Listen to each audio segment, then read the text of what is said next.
하나님 말씀은 구약성경 레위기 16장 20절에서부터 25절까지입니다.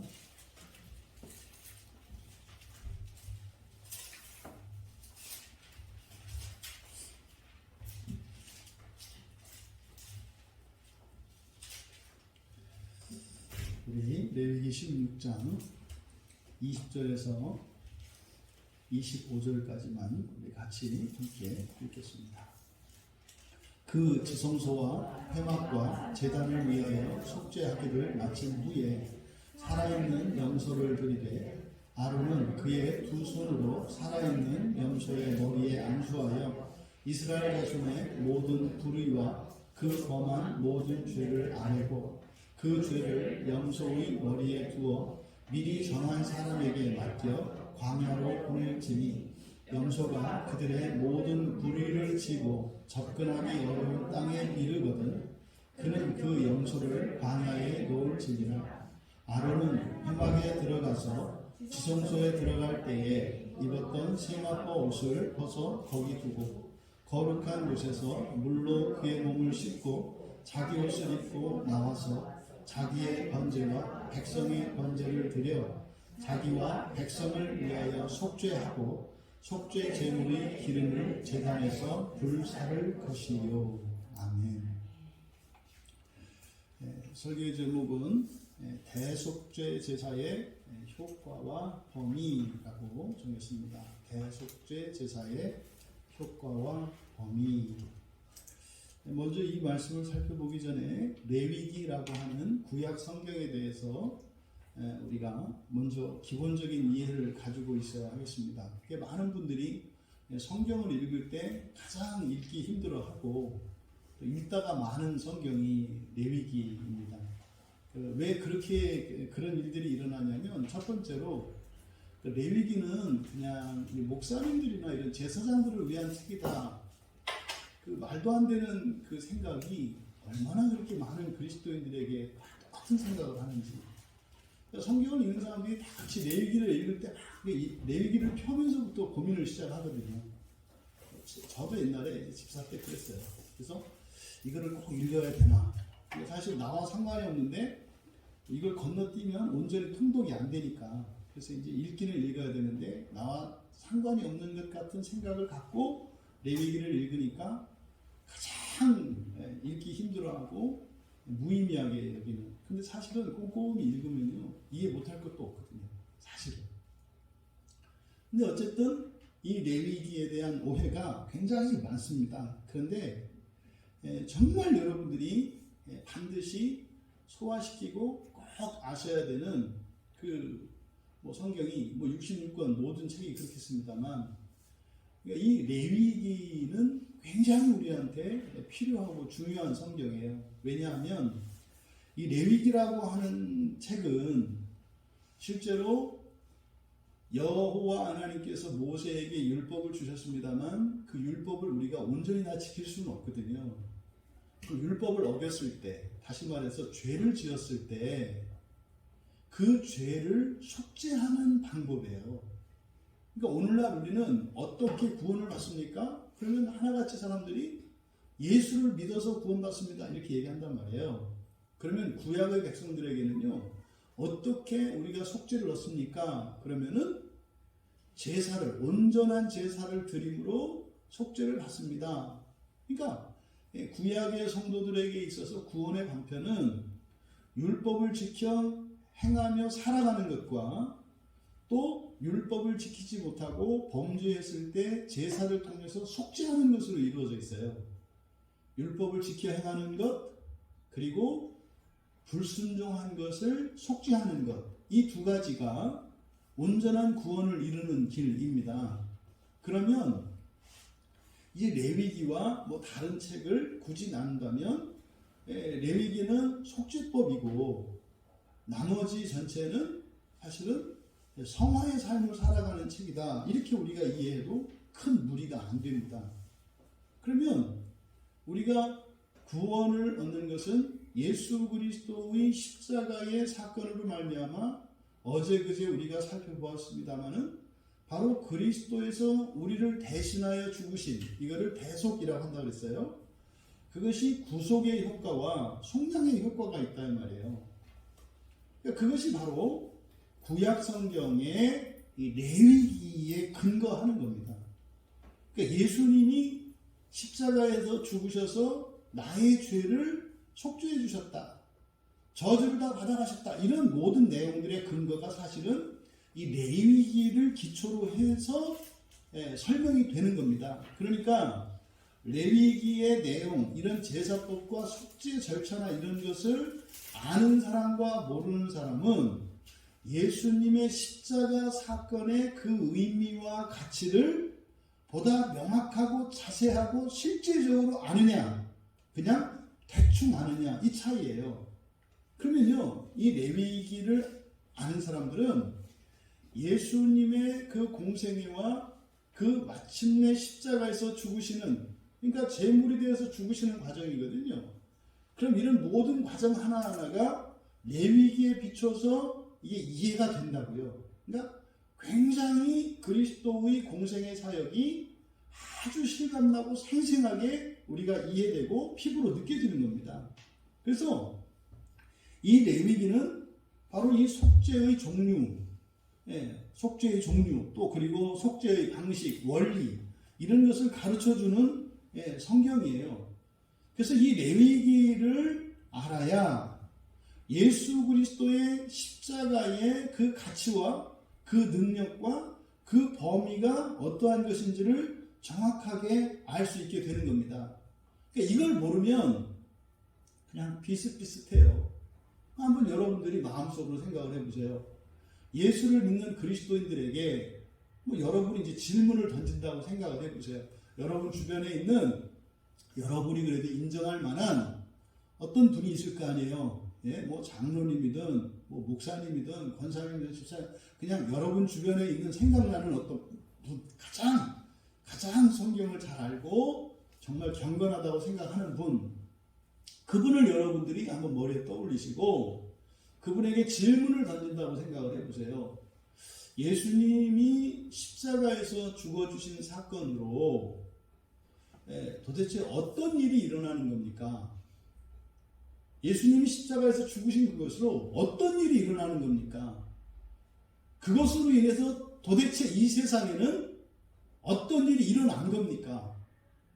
그리고 그것이 나와 무슨 상관이 있습니까? 이렇게 물어봤을 때 여러분들도 누군가가 제가 이렇게 던진 질문에 대해서 여러분도 대답을 해보시고 마음속으로 또 다른 누군가가 이야기했을 때 자세한 내용은 아니더라도 굉장히 많은 내용을 이렇게 답으로 줄 것 같은지 아니면 그냥 간단한 몇 가지 정답해서 이렇게 이야기해 줄 것 같은지 생각을 해보시란 말이에요. 그러니까 우리가 이해하는 예수 그리스도의 십자가 사역에 대한 이해가 굉장히 약해요. 기껏해야 뭐예요? 예수님은 나를 위해서 십자가에서 죽어주셨다.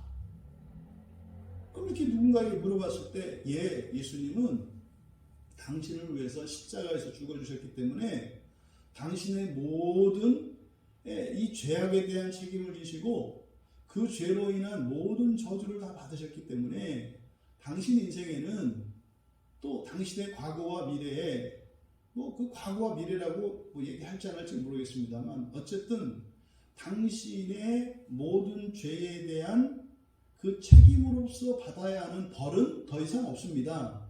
요거는 공통적으로 이야기를 해 주실 거예요.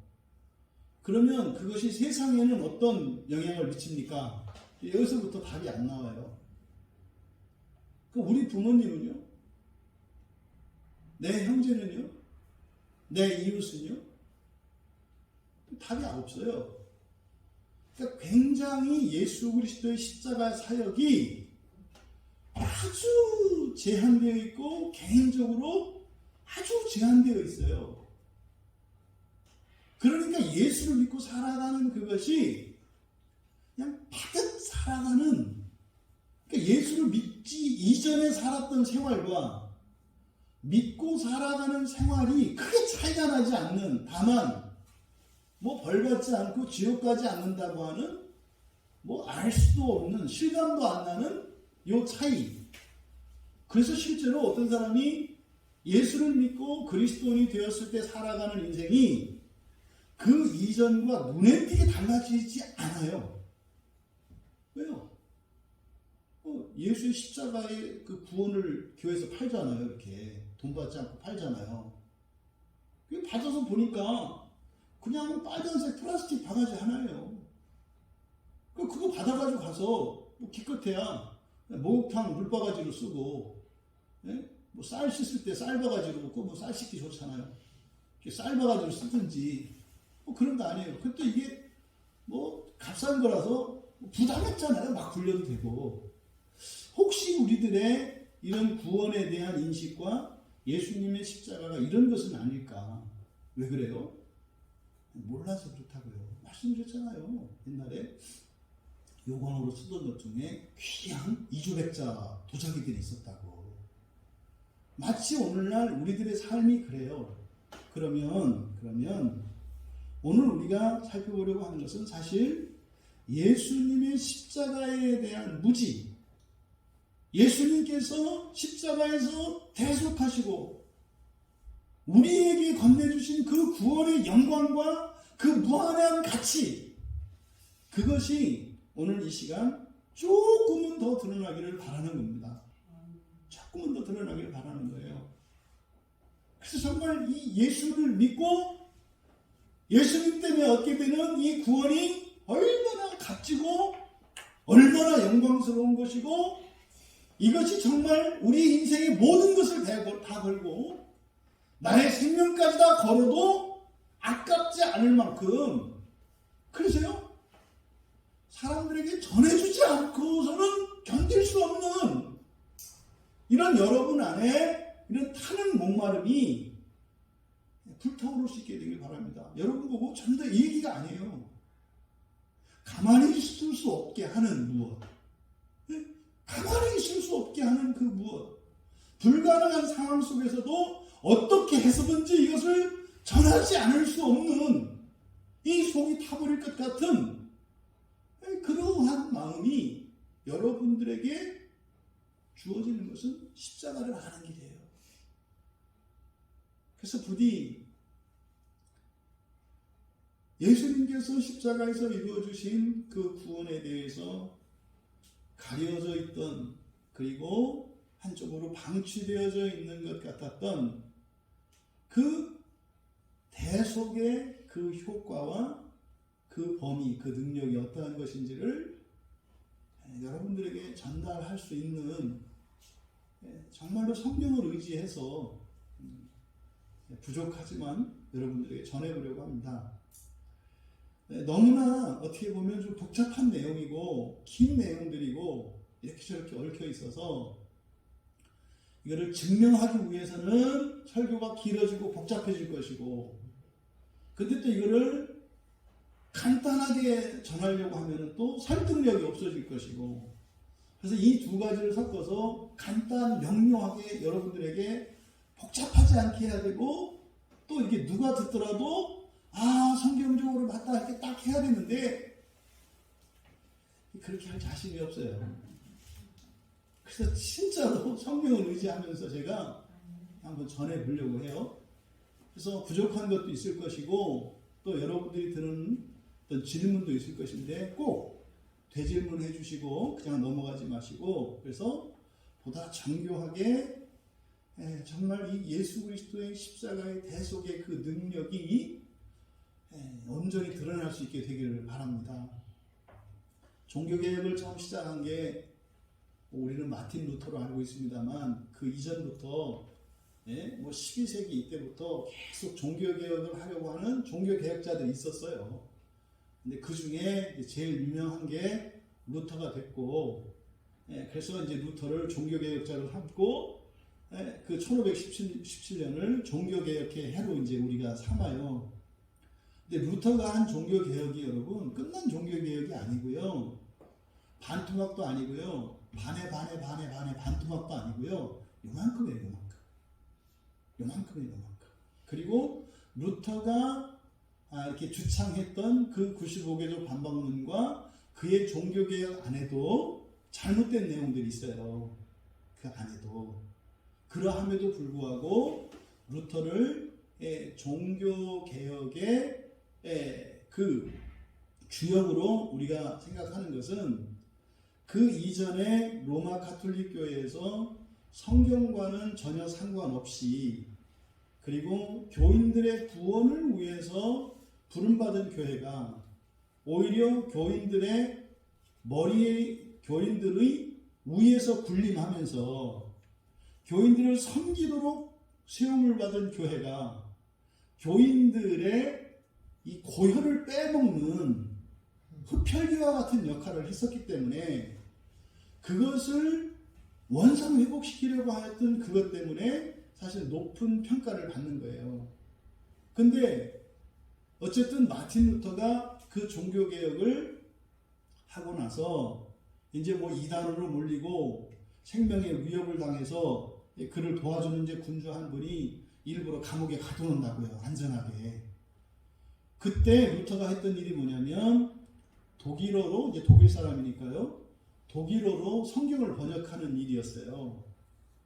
독일어로 성경을 번역해서 이렇게 줍니다. 그래서 이 종교개혁의 핵심은 뭐예요? 성경을 온전히 번역하는 거예요. 종교개혁의 핵심은. 그러면 조금 잘못되고 좀 미진한 게 있고 잘못된 게 있다 하더라도 성경, 온전한 성경만 있으면 그리고 누구나 읽을 수 있도록 성경만 만들어 놓으면 누구든지 그 성경을 보고 개혁해 나갈 수 있잖아요. 그래서 종교개혁의 핵심은 무슨 교리가 바꾸고 이런 게 중요한 게 아니라 온전한 성경을 만드는 거예요. 그래서 오직 성경이라는 말을 하는 겁니다. 제가 이 말씀을 드리려면 우리 교회에서 해마다 이렇게 이제 가을에 사경회를 합니다만 이런 사경회에 여러 주제들이 있습니다만 공통적인 핵심은 뭐냐면 성경이에요. 잘못 알고 있는 성경 그리고 가르쳐지지 않는 성경 이것을 드러내는 게 이 사경회의 목적입니다. 그럼 이제 올해 우리가 이 사경회를 하는 올해 사경회의 주제는 구원에 관한 것인데 예수 그리스도의 십자가의 대속의 모든 것을 다 이야기할 수는 없어요. 그 중에서 사실은 가장 핵심적인 것이 이 구원이 개인적으로 예수를 내가 믿었을 때 나만 구원의 은혜를 입는 것인가? 결론적으로 말하면 아니라는 거예요. 아니라는 거예요. 내가 예수를 믿었을 때 믿음으로 나에게 전가되는 의, 어제 우리가 살펴봤잖아요. 죄도 전가되지만 의도 전가된다. 그래서 우리가 구원을 얻는 것은 사람의 의가 아니라 하나님의 의로 말미암는다. 이게 무슨 말이냐면 내가 완전하게 하고 사람으로서 완전하게 되는 것이 아니라 하나님이 나를 완전하게 하시고 하나님으로서 완전하게 되는 구원이다 이 말이에요. 우리가 말하는 구원은. 그러면 이 구원이 믿음으로 우리에게 주어지는데 내가 예수를 믿었을 때 예수님의 의가 나에게로 전가가 돼요. 그러면 이 전가라고 하는 것은 어제 살펴본 것처럼 죄도 전가가 되고 복도 전가가 되고 구원도 전가가 된다고 그랬잖아요. 이 성경적 근거예요, 그게. 그래서 가장 핵심적이고 그걸 종합해 놓은 성경이 로마서 5장이라고 말씀을 드린 거죠. 사실은 여기에서 결론은 바로 그겁니다. 여러분이 또 누군가가 예수를 믿었을 때, 그럼 예수를 믿기 이전까지는 첫사람 아담으로부터 또 조상들로부터 계속해서 죄가 전가가 돼요. 아담 할아버지가 지은 죄는 맨 처음에 지은 죄는 선악과를 따먹은 죄잖아요. 근데 그 이후로도 또 죄를 짓잖아요. 그러면 아담 할아버지를 놓고 보면 그냥 아담은 한 개인으로서 살았어요, 그냥. 근데 많은 죄를 지며 살았죠. 근데 그 중에 맨 처음 지은 죄, 그게 이제 선악과를 따먹은 사건이고, 그 선악과를 따먹은 사건엔 하나님의 저주가 있었단 말이에요. 반드시 죽을 것이라고 하는. 근데 그것 이외에도 다른 죄들을 졌죠. 아담이. 근데 사는 동안요, 자기가 지은 죄를 회개하고 극복한 죄들이 있고, 사는 동안 회개하지 않고 그냥 죽을 때까지 뭉기다가 남겨놓은 죄들이 있어요. 그러면 그 사람이 죽으면 그 죄가 사라지는 게 아니에요. 그 죄가 전가가 된다고요.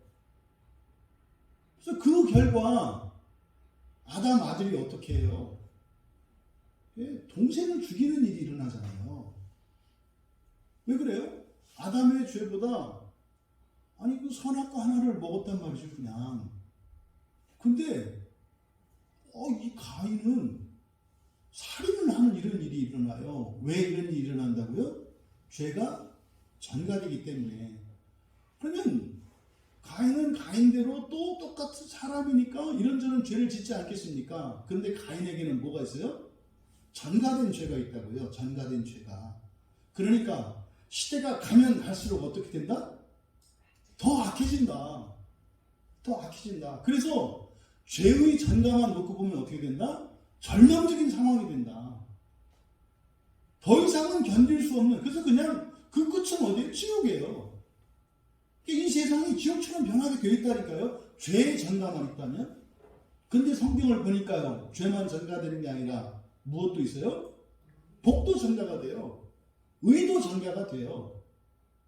그러니까요, 이 세상이라고 하는 것은 전가되어 있는 죄덩어리와 전가되어 있는 복덩어리로 이루어진 게 이 세상이고 이 시대예요.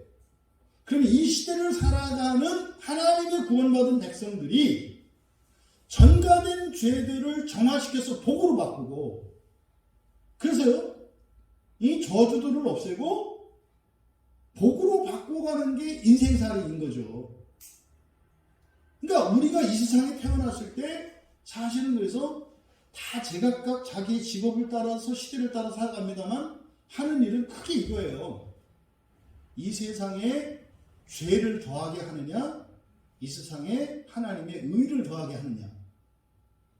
우리도 마찬가지예요. 우리가 이 세상을 살았을 때 여러분이 이 세상에 의를 더하게 하면서 산 것이 있고요, 이 세상에 죄를 더하면서 산 게 있어요. 우리가 죽고 나면 하나님 앞에 심판을 받을 거예요. 그러니까 의를 더한 것은 더한 것대로, 또 죄를 더한 것은 더한 것대로 심판을 받을 거다 이 말이에요. 이거를 기억하셔야 돼요. 그러면 예수님이 하신 일은 뭐냐? 예수님이 하신 일은 뭐라 했습니까? 우리가 지은 죄에 대한 벌을 대신 받으신 거라고 했어요. 대신 받으신 거라. 그래서 우리는 받아야 할 벌은 없어요. 받아야 할 벌은 없어요. 받아야 할 벌은. 근데 문제는 뭐예요? 사람이라고 하는 존재는 받아야 할 벌을 없애서 이렇게 원래의 사람 상태로 되는 것뿐만 아니라 사람이 초월적인 존재로 되는 게 사람의 창조의 목적이라고 그랬잖아요. 그래서 우리의 존재를, 우리의 본성을 변화시키며 살아가야 돼요. 우리의 본성을 변화시키며 살아가야 된다고. 근데 이거는 사람이 할 수 없는 일이에요. 이건 하나님이 해주시는, 그러니까 창조하시는 일이에요. 이게 창조. 그러니까 맨 처음에 하나님이 창세기 1장에서 창조하셨다라고 하는 그것과 똑같이 하나님께서만 하실 수 있는 일이에요. 근데 우리의 본성을 바꾸시는 이 일, 이것을 뭐라고 한다? 재창조라고 한다. 재창조라고 한다. 그럼 우리들은요, 죄로 인해서 망가진 창조 세계를 재건하고 온전히 하는 일과 죄가 없었더라면 이루어졌을 재창조에 대한 이 두 가지 일을 함께 하면서 살아가는 거예요. 근데 이것을 위해서 예수님께서 죽어주셔서 사람으로서 온전할 수 있도록 살아가는 일이 초월적 존재로 되어가는 일과 동시에 일어날 수 있게 해주셨다는 거예요. 그러니까 예수를 믿은 사람이 예수를 믿지 않는 사람과 똑같이 살아요. 똑같이 밥 먹고요. 똑같이 학교에 가고 똑같이 일터에 가고 똑같이 가정을 꾸리고 살아가요. 근데 예수를 믿는 사람들은 그냥 먹고 살기만 하는 게 아니라 동시에 먹고 사는 것 같은 그 일을 통해서 하나님의 자녀로 초월적 존재로 되어가는 일이 동시에 일어나요. 그러니까 예수를 믿지 않는 사람들은 그냥 사람으로서만 살아가는 거예요.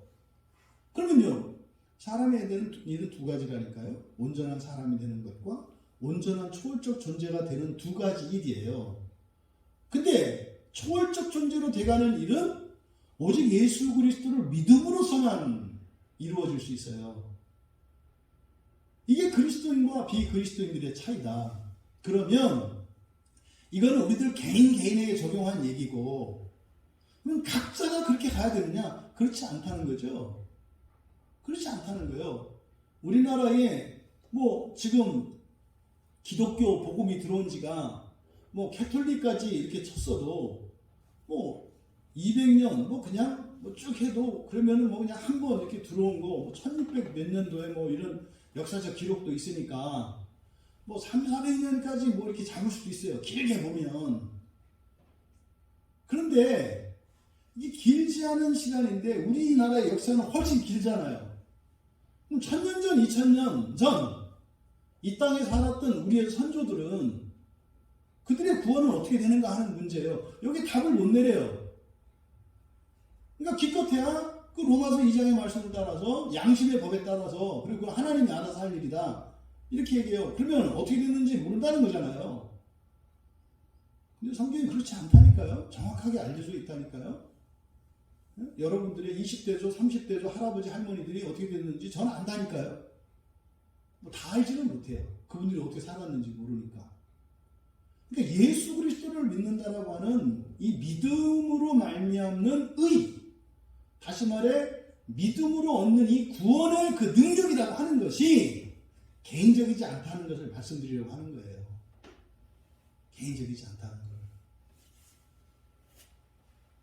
이것을 이제 성경 말씀을 통해서 여러분들에게 하나하나 설명을 드리려고 하는 겁니다. 그래서 자세하게 모든 것을 다 설명할 수는 없겠습니다만 대략 결론은 여러분들이 알고 계세요. 왜냐하면 제가 우리가 일상 설교 때 이야기를 했었기 때문에 최소한 여러분들은 그 결론을 웬만큼 알고 있기 때문에 이렇게 설명을 드려도 여러분들이 이제 듣기만 했던 것이 이게 성경적으로 근거가 있었던 얘기구나. 목사님이 그냥 한 얘기가 아니라 구약 성경에 이런 것 때문에 이렇게 말씀하셨던 거였구나. 이거는 목사님 얘기가 아니라 성경 말씀이구나. 이것을 여러분들이 이렇게 확인할 수 있는 그런 기회로 삼고자 하는 겁니다. 지금 우리가 살펴본 레위기 16장은 전체 레위기에서 가장 중요한 본문이라고 할 수 있어요. 레위기 16장. 그래서 레위기 16장은 레위기 전체의 가장 중요한 핵심이 되는 부분이에요. 왜냐하면 레위기는 속죄에 관한 책이라 그랬잖아요. 그럼 이 제사의 종류에 대해서 또 누구의 죄, 누구를 어떻게 하고 그때 제물은 뭐고 이런 세부적인 내용들이 나오는데 레위기에 있는 모든 속죄가 가능하게 되는 이유가 이 레위기 16장이에요. 더 나아가서 우리를 위해서 예수님이 십자가에서 죽어주신 이유도 바로 이 레위기 16장이에요. 이 레위기 16장의 율법을 지키시기 위해서 예수님께서 십자가에서 죽어주신 거예요. 그러면 이 레위기 16장에 있는 내용이 뭐냐? 이것이 대속죄 제사입니다. 대속죄 제. 1년에 한 번 드리는 대속죄 죄. 이 대속죄 죄는 1년 내내 이런 속죄 제사, 번제 이런 것들이 절기 때만 드려지는 게 아니라 이런 개인들이 와서 속죄하고 화목제를 드리고 하면서 계속해서 매일같이 이렇게 제물을 가지고 와서 제사장들에게 와서 1년 내내 제사가 드려져요.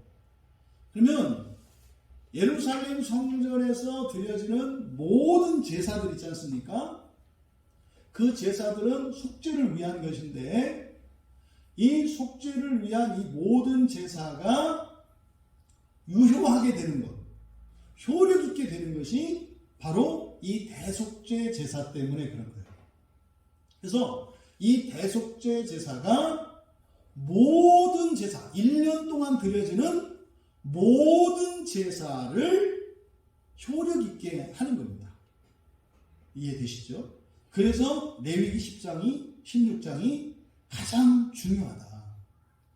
그러면 이 레위기 16장에서 다루고 있는 대속죄 제사라고 하는 것이 그러면 모든 죄에 대해서 그러니까 속죄하기 위해서 드리는 모든 제사들을 유효하게 하는 것인데 그때 모든 제사들이라는 것은 개인의 죄, 가문의 죄 이렇게 있어요. 그런데 다른 때는 드리지 않고 요날만 이 대속죄 제사에서만 속죄하는 제사가 있어요. 여기서만 속죄하는 제사가 지금 그것을 알아보려고 하는 거예요. 이 대속죄 제사에서만 속죄하는 죄가 있는데 그게 무슨 죄냐? 이것을 지금 알아보려고 하는 거예요.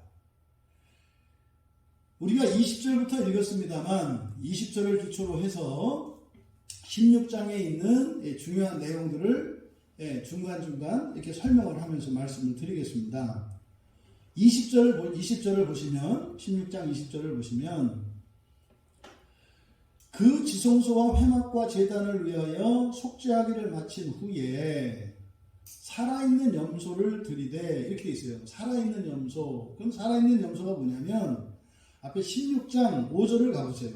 레위기 16장 5절에 가보시면 이스라엘 자손의 회중에게서 속죄 제물로 삼기 위하여 숫 염소 2마리와 번제물로 삼기 위하여 숫 양 1마리를 가져갈지니라. 여기 5절에 지금 요구하신 제물이 염소 2마리, 숫양 1마리예요. 그쵸? 근데 이때 염소 이 2마리, 이 염소 2마리는 바로 앞에서 이 염소를 잡는다고요. 이제 6절에 보시면 6절, 7절에 보시면 그 두 염소를 가지고 이 두 염소는 5절에서 말한 숫염소 2마리를 말하는 거예요. 그 두 염소를 가지고 회막문 여호와 앞에 두고 두 염소를 위하여 제비 뽑되 무슨 말이냐면 두 염소를 이제 제비를 뽑아요. 두 염소를 그러니까 2마리를 다르게 사용할 거거든요. 어떻게 사용할 건지를 그냥 제비로 뽑는 거예요. 제비를 뽑는데 하나는 여호와를 위하고 하나는 아사셀을 위하여. 그러니까 제비 2개를 말하자면 넣는 거예요. 이렇게 이렇게 바구니 속에다가 바둑돌에다가 하나는 여호와를 위하여 하나는 아사셀을 위하여 이렇게 해서 넣고 안 보이게 해서 이렇게 이제 뽑는 거예요. 그럼 이제 먼저 이 염소를 위해서 뽑으면 여기 나오는 거예요. 이게 딱 뽑았더니 여호와를 위한 이렇게 제비를 뽑았어요. 그럼 이 염소는 여호와를 위한 거예요. 그럼 나머지 하나는 아사셀을 위한 거겠죠. 그래서 먼저 여호와를 위해서 제비 뽑은 염소 그것을 하나님께 속죄제물로 드려요. 9절에 아론은 여호와를 위하여 제비 뽑은 염소를 속죄제로 드리고 이렇게 돼 있잖아요. 그러니까 2마리를 데려왔는데 이 2마리 중에 1마리를 여호와께 드린다는 것은 번제로 드린다는 겁니다. 그리고 다른 염소, 또 다른 염소가 있잖아요. 10절에 아사셀을 위하여 제비 뽑은 염소. 그래서 이거는 산채로 여호와 앞에 두었다가 이랬잖아요.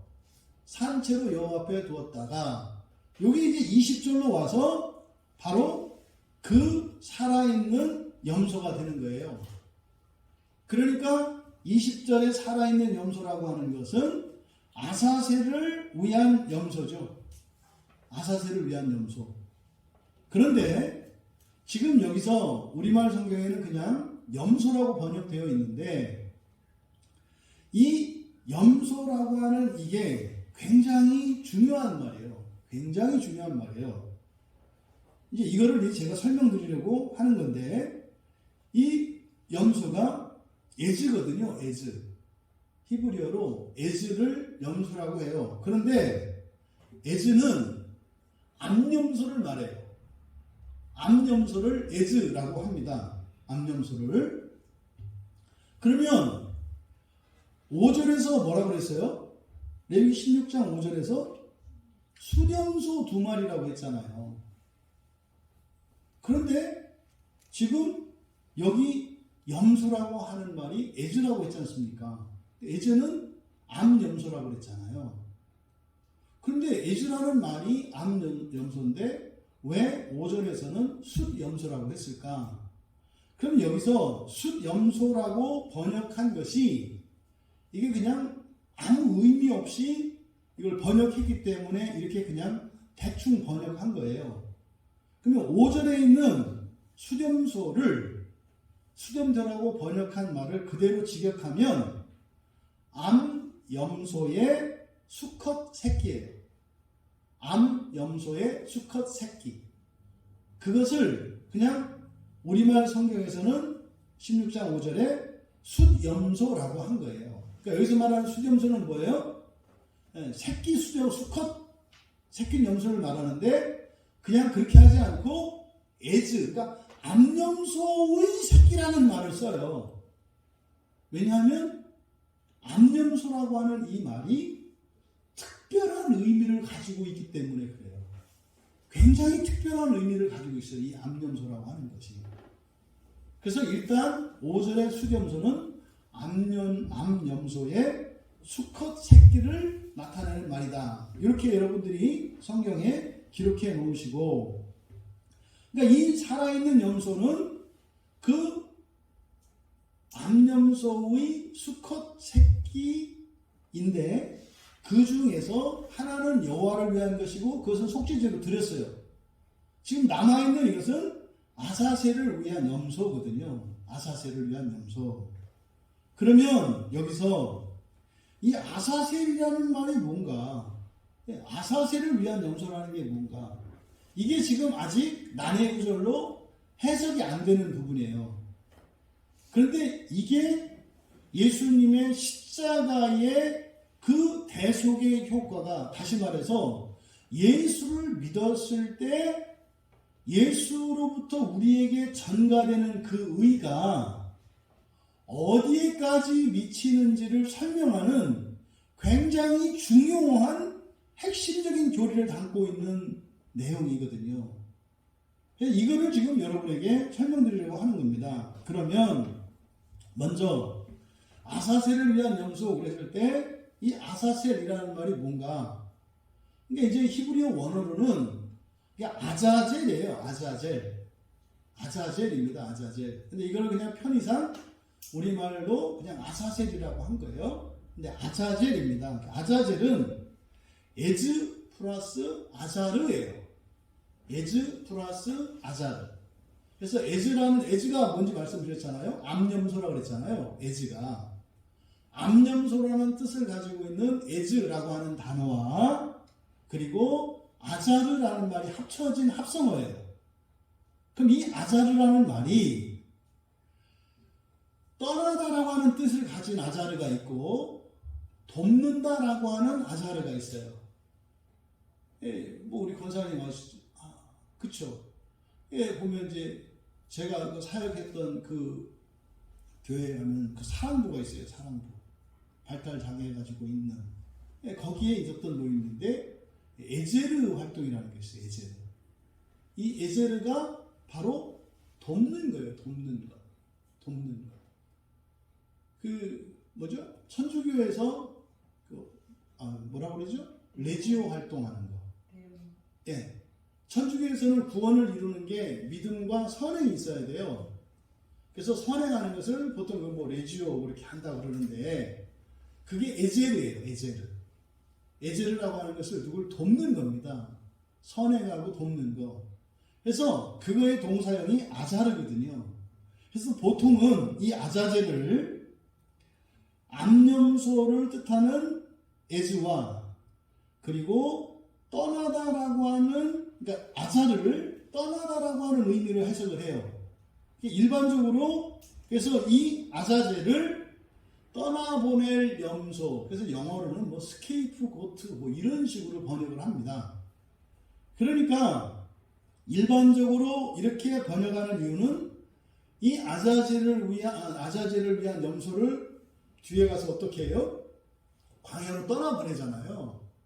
그래서 내보낼 거니까 아자르라고 하는 말 중에 떠나다라고 하는 말이 있으니까 이게 그냥 떠나보낼 염소가 보다 이렇게 이제 일반적으로 해석을 해요. 그런데 성경을 연구해 보면 전혀 다른 의미로 해석이 가능하고 그리고 성경의 용례들을 살펴보면 이게 무슨 뜻인지 정확하게 이해할 수가 있어요. 결론적으로 여기서 아자르는 떠나다가 아니라 돕다예요. 돕다. 그러니까 이 에즈, 암염소를 뜻하는 에즈와 돕다라는 말이 합쳐진 거예요. 그러면 이게 뭐예요? 뭐 떠나보낼 염소가 아니라 돕는 염소예요. 돕는 염소. 그래서 우리말 성경에 아사셀이라고 나와 있는 이거의 원래 발음은 아자젤이고 아자젤은 에즈 플러스 아자르인데 그 의미는 돕는 염소라는 뜻이다. 이렇게 정리하시고 왜 이것을 제가 돕는 이 아자르를 가지고 누구는 떠나다라고 하는데 왜 당신은 이 아자르를 돕다라고 하는 아자르를 갖다가 이렇게 붙였느냐? 이게 그냥 갖다 붙인 게 아니라 성경의 용례를 보니까 떠나다의 아자르가 아니라 돕다의 아자르가 맞다는 거예요. 성경의 용례를 한번 살펴봅니다. 창세기 15장 9절에 이게 이제 새벽 설교 때 이제 우리가 봤던 내용이잖아요. 여호와 하나님께서 이제 시험을 이긴 아브라함에게 땅을 주시겠다고 하니까 진짜요? 보증서 써주시죠? 뭐 이렇게 한 거 아니에요. 그때 이제 여호와 하나님께서 15장 9절에 아브라함이 보증을 요구했을 때 그 보증을 위해서 재물을 가져오라고 시키세요. 그때 가져오는 재물 중에 하나가 에즈예요.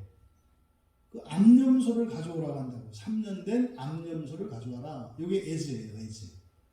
그러니까 이 에즈가 성경에 맨 처음 사용된 게 바로 아브라함이 여호와 하나님께 보증을 요구했을 때 그 보증서로 사용하기 위해서 가져오라고 하신 세 가지.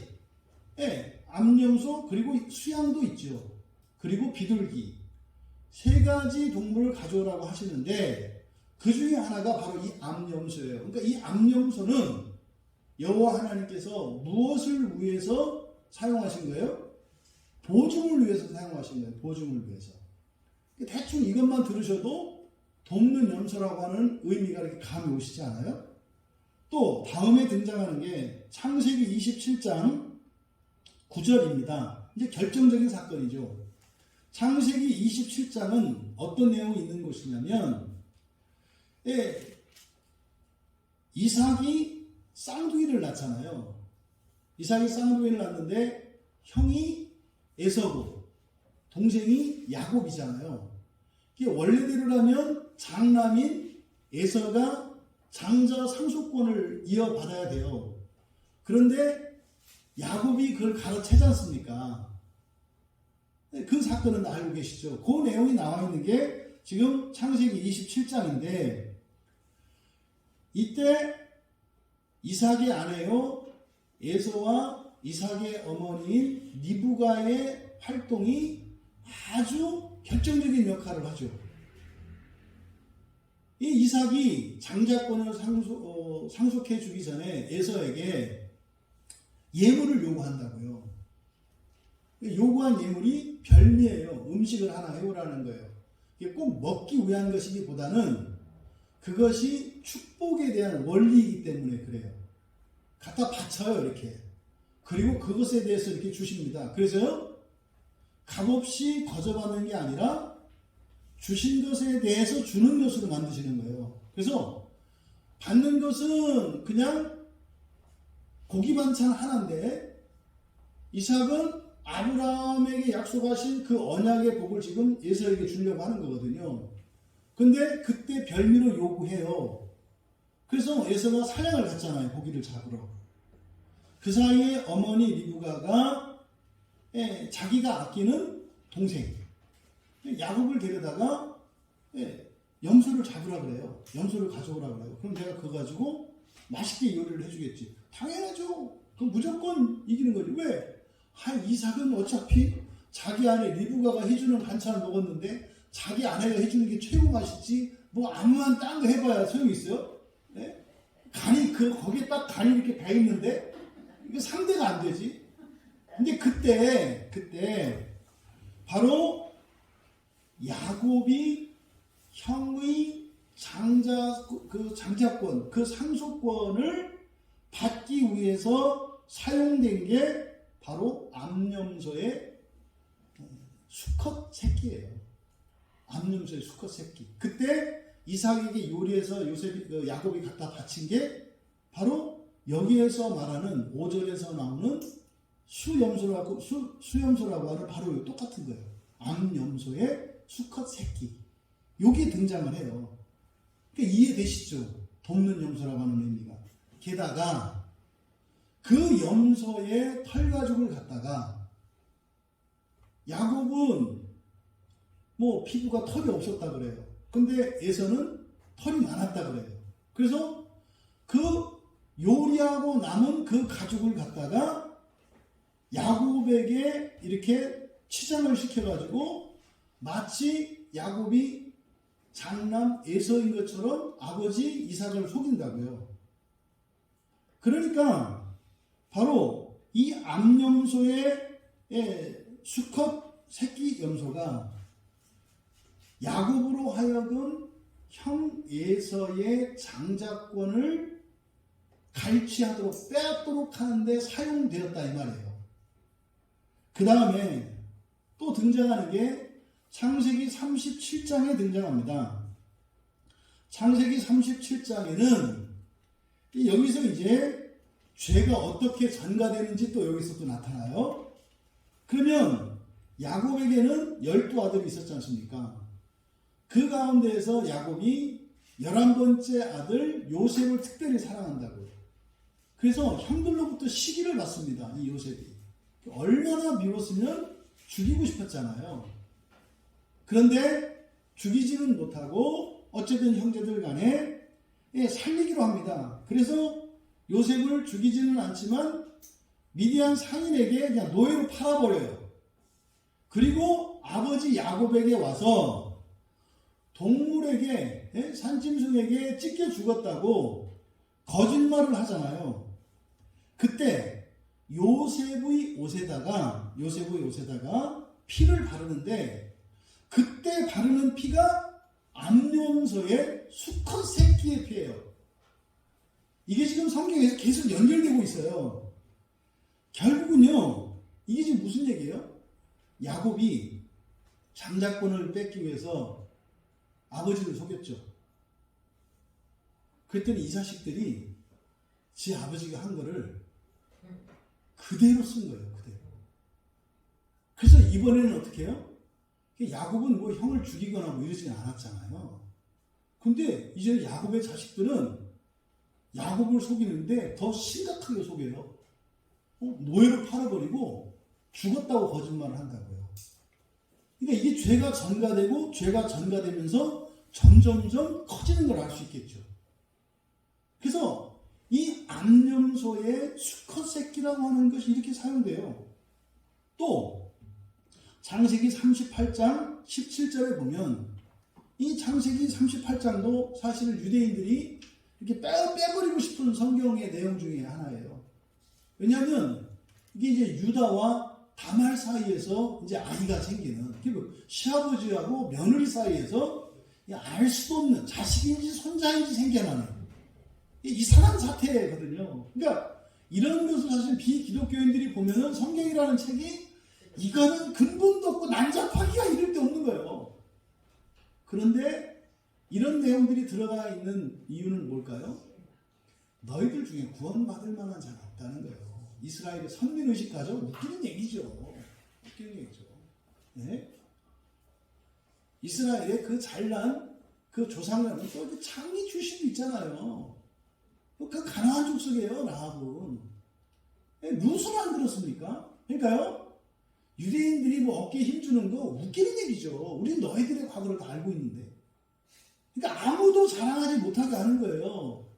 이게 유대인들이 별거 아니다가 아니라 특별한 민족임에도 불구하고 너희들이 특별한 이유로 그냥 내가 선택했기 때문이지 너희들이 별나서가 아니야. 이게 성경의 족보에서 나타나는 교훈이거든요. 그러면 창세기 38장 17절에 바로 암염소의 수컷 새끼가 또 나오는데 이게 언제 나오느냐? 유다가 며느리인 줄 모르고 그냥 창기인 줄 알고 아내와 이제 사별한 뒤에 그 아내를 잃어버린 그 외로움과 슬픔을 위로하기 위해서 친구가 이제 유다를 데리고 가서 창기를 이렇게 만나게 해주는 거죠. 그때 사실은 이 며느리 다말이 의도적으로 그렇게 한 거죠. 왜냐하면 아이를 낳게 해줘야 되는데 그 아들들이 죽는다고 해서 머뭇머뭇하고 있단 말이에요. 그 자기가 알아서 이제 시아버지를 범하는 꼴이 된 거거든요. 그때 이 며느리 다말이 약조를 요구해요. 근데 유다가 뭐 아무것도 없어요. 뭐 술김에 지갑도 없고 카드도 없는 거죠. 그래서 술을 먹었는데 계산할 게 없어요. 그래서 외상을 이렇게 한 거죠. 외상하려면 뭐 시계를 내놓든지 주민등록증을 맡겨라 뭐 이렇게 한 거 아니에요, 다말이. 그래서 뭐 맡기랴? 그러니까 오늘날로 말하면 뭐 주민등록증 맡겨라 뭐 이렇게 얘기한 거예요. 그게 이제 도장과 지팡이와 끈 이건데 여기서 그때 유다가 며느리 다말에게 그럼 내가 너한테 약조한 게 있어요. 약조물로 준 게 너한테 뭘 줄게. 뭐예요? 그게 암염소의 새끼 수염소에 똑같이. 거기서는 염소 새끼라고 되어 있습니다만 이것도 똑같이 암염소의 수컷 새끼예요. 이것도 전부 다. 그러니까 암염소의 수컷 이 새끼라고 하는 게 뭐예요? 유다가 다말에게 주기로 이렇게 제안한 약조물이에요. 또 출애굽기 12장 5절에서도 출애굽기 12장은 6월절 사건이잖아요. 이스라엘 민족이 애굽에서 이제 탈출하는 그날 밤에 있는 6월절 사건, 가장 중요한 절기 중에 하나인 6월절인데 그때 6월절 어린 양을 잡잖아요. 근데 우리들이 그냥 6월절 어린 양 이야기합니다만 양 대신에 새끼 수염소를 잡을 수도 있어요. 6월절 어린 양 대신에. 그러니까 6월절 어린 양이나 6월절에 잡는 어린 양이나 어린 양 대신에 바로 암염소의 수컷 새끼를 또 잡을 수 있다고요. 그러니까 6월절 어린 양은 누구를 뜻해요? 다 누구나 알잖아요. 그렇죠? 그러니까 6월절, 그러니까 예수를 예표하는 게 6월절 어린 양뿐만 아니라 암염소의 수컷 새끼라는 것을 알 수 있는 거예요. 근데 우리는 그냥 6월절 냅다 어린 양만 하죠. 이게 뭐 어디 그림에도 한 번도 염소는 안 나와요. 다 염소는 마귀로 나오고, 다 그렇게 얘기해서 다 그렇게 했어요. 그런데 암염소의 수컷 새끼도 누구를 예표한다? 똑같이 예수님을 예표할 수 있는 거예요. 왜? 그게 6월절 제물이 되니까. 그 다음에 출애굽기 25장 4절에 보면 성막의 재료로 이 염소, 애지의 털이 사용이 돼요.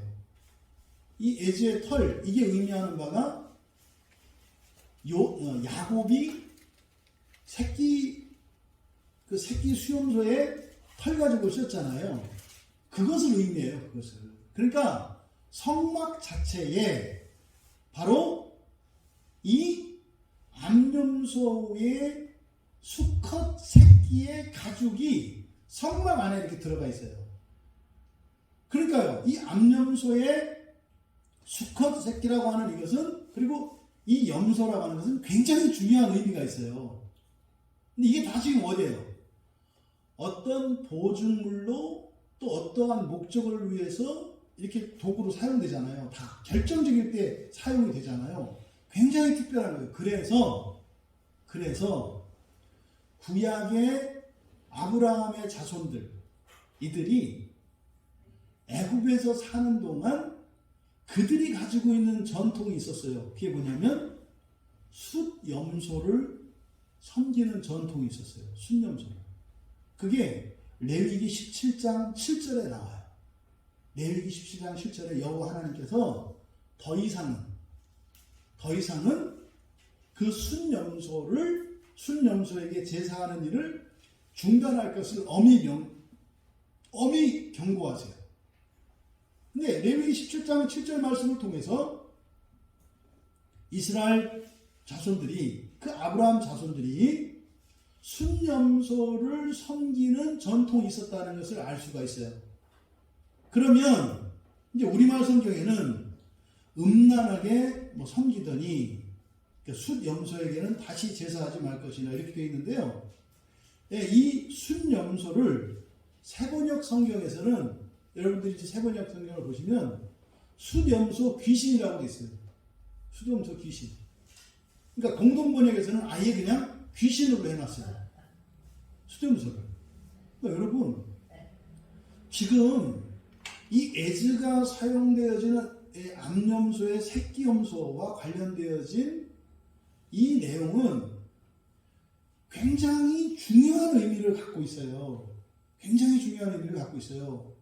그런데 이것을 오늘날 개신교에서도 이거를 그냥 귀신으로 많이 해석을 해요. 그래서 아사셀 이거를 뭐냐면 귀신이라고 해서 그건 말이 안 돼요. 그러니까 이럴 수도 없고 저럴 수도 없는 거죠. 왜요? 그냥 성경에 이 말이 사용된 용례들만 찾아보면 그냥 알 수 있는데 이걸 안 찾아본 거예요. 이해가 안 되잖아요. 그래서 아자젤은 떠나보낼 염소가 아니라 어떤 염소다? 돕는 염소. 돕는 염소를 의미한다. 돕는 염소를 의미한다.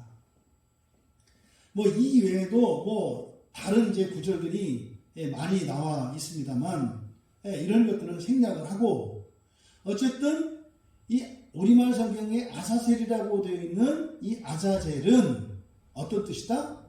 돕는 염소라는 뜻이다. 돕는 염소. 근데 정확하게는 그게 암염소의 수컷 새끼를 의미한다.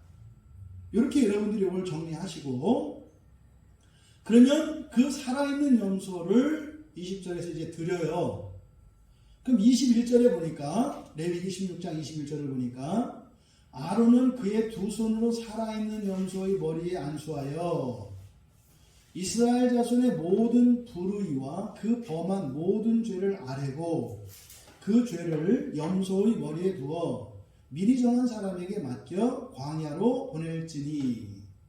여기서 21절에 있는 내용, 이것은 이제 그 살아있는 염소를 어떻게 여호와께 드리는지, 이게 여호와께 드리는 거예요. 무슨 아사셀을 위하여라고 하는 것이 이 아사셀의 특별한 목적을 얘기하는 거지, 아사셀은 어떤 대상이 아니에요. 둘 다 누구를 위해서 준비한 거예요? 여호와를 위해 준비한 거예요. 둘 다. 그러니까 번역으로는 아사셀을 위하여, 그래서 아사셀이 마치 무슨 다른 누군가인 것처럼 헤매니까 자꾸 그 아사셀을 광야의 신이다, 귀신이다 그러는데 그건 잘못됐다. 여호와를 위한 거다. 그런데 여호와를 위하는 방식이 달라요. 하나는 속죄 제물로 이렇게 번제로 드렸지만 하나는 광야로 보내서 여호와께 드린다는 거예요. 그러면 여기서 먼저 21절에 살아있는 염소를 드리는 이것이 굉장히 독특합니다. 이게 이제 이 아자젤의 의미와 함께 이제 가장 중요한 내용이 이 내용이에요. 안수는 보통요 한 손으로 해요. 이렇게 한 손으로 한다고요. 그래서 속죄제를 드릴 때도 이렇게 죄인이 제물을 가지고 와요. 그럼 죄인의 머리에다가 이렇게 손을 얹고 기도합니다. 여호와 하나님, 이 죄인이 이러이러이러한 죄를 졌다고 하는데 제가 보니까 자기 죄를 뉘우치고 하나님의 회개하고 하나님의 용서를 구합니다. 그래서 이 죄인의 죄를 이렇게 하고 제물에게 옮겨요. 이 제물에게 옮겨주십시오. 그럼 이게 뭐예요? 죄의 전가라고 그랬죠.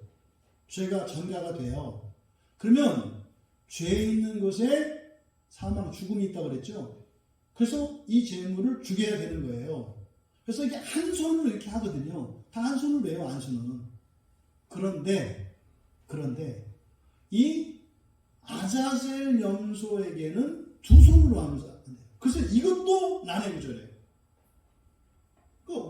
왜 이걸 두 손으로 왜 했을까? 지금 우리말 성경에 두 손으로 안수했다 이렇게 나왔잖아요. 이게 무슨 의미입니까? 두 손으로 안수했다? 그러니까 한 손으로 속죄할 때 그냥 그 사람이 오면 이 사람에게서 이렇게 전가시킨다고요. 그런데 두 손이네요? 그럼 한 손으로 전가시키는 죄가 있고 또 한 손으로 전가시키는 또 다른 죄가 있겠네. 제물에게 안수하는 것은 죄를 전가하는 거니까 한 손은 이 사람 거의 죄를 이렇게 가요. 또 한 손으로 하니까 또 다른 죄가 있다고 말씀을 드린 거예요. 이게 뒤에 보니까 뭐라고 돼 있어요? 두 손으로 안수를 한대요. 그러니까 죄를 두 배로 전가시키는 거예요. 말하자면 그때 전가시키는 죄가 뭡니까? 이스라엘 자손의 모든 불의 1번. 두 번째, 그 범한 모든 죄. 그러니까 한 손으로는 이스라엘 자손의 모든 불의, 또 한 손으로는 범한 모든 죄예요. 그럼 여기서 불의라고 번역된 말과 뒤에 죄라고 번역된 말이 불의라고 번역된 것은 아온이라는 말이거든요. 아온. 이게 어제 제가 그 영어 원문을 기록하기로 아논이라고 잘못 읽었어요. 아온이에요. 아온. 근데 이 아온을 전가시켜요. 또 전가시키는 게 범한 죄. 이게 페샤입니다. 그럼 여러분들이 배운 죄에는 어떤 죄가 있습니까? 그럼 뭐라고 해요? 여러분들이 배운 바에 의하면 죄는 원죄와 자범죄가 있습니다. 이렇게 얘기를 하죠. 그러니까 불의로 번역한 이 아온은 원죄에 해당해요. 원죄. 그리고 범한 죄로 번역한 이 페샤라는 말은 자범죄가 돼요. 그러니까 이 아자젤 염소에게 두 손으로 안수할 때 여기에 전가되는 죄가 두 가지 종류인데 현재 살아있는 이스라엘 자손들이 직접 저지른 자범죄를 전가시켜요. 또 아온, 이스라엘 자손의 아온이에요. 이 아온은 원죄라고 그랬죠. 이 원죄는 거슬러 올라가면 어떻게 돼요? 야곱에서 아브라함에서 아담까지 올라가요. 그 범죄까지 올라간다고요. 그러니까 대속죄 제사에서 아자젤 염소를 통해서 속죄하는 것은 자범죄뿐만 아니라 원죄까지도 속죄를 한다는 것을 우리가 알 수 있단 말이에요. 이게 왜 중요해요? 레위기의 모든 속죄는 장차 예수님께서 십자가에서 이루실 속죄의 구체적인 내용들이기 때문에 그래요. 그러니까 예수를 믿는 자들에게 주어지는 하나님의 의로 말미암는 이 속죄는 나의 자범죄뿐만 아니라 무엇까지 속죄가 돼요? 원죄까지 속죄가 되는 거예요. 그래서 여러분들의 조상이 지은 죄에 대해서 이 여러분이 벌을 직접적으로 그것 때문에 받는 벌은 없다. 물론 우리가 짓는 자범죄에 대한 벌도 없다. 그게 뭐라고 했어요? 그 속량이라고 그랬잖아요. 그래서 정말로 나에게는 내가 지은 죄뿐만 아니라 내 조상으로부터 내려오는 이 모든 원죄까지도 내가 책임이 없는 거구나 라는 것을 알 수 있다 이 말이에요. 이해되시죠? 그래서 여기서 우리가 더 눈여겨보아야 되는 단어가 뭐냐면 아혼이거든요. 아혼은 원죄라고 그랬죠. 이 아혼이라고 하는 이 단어가 가지고 있는 의미가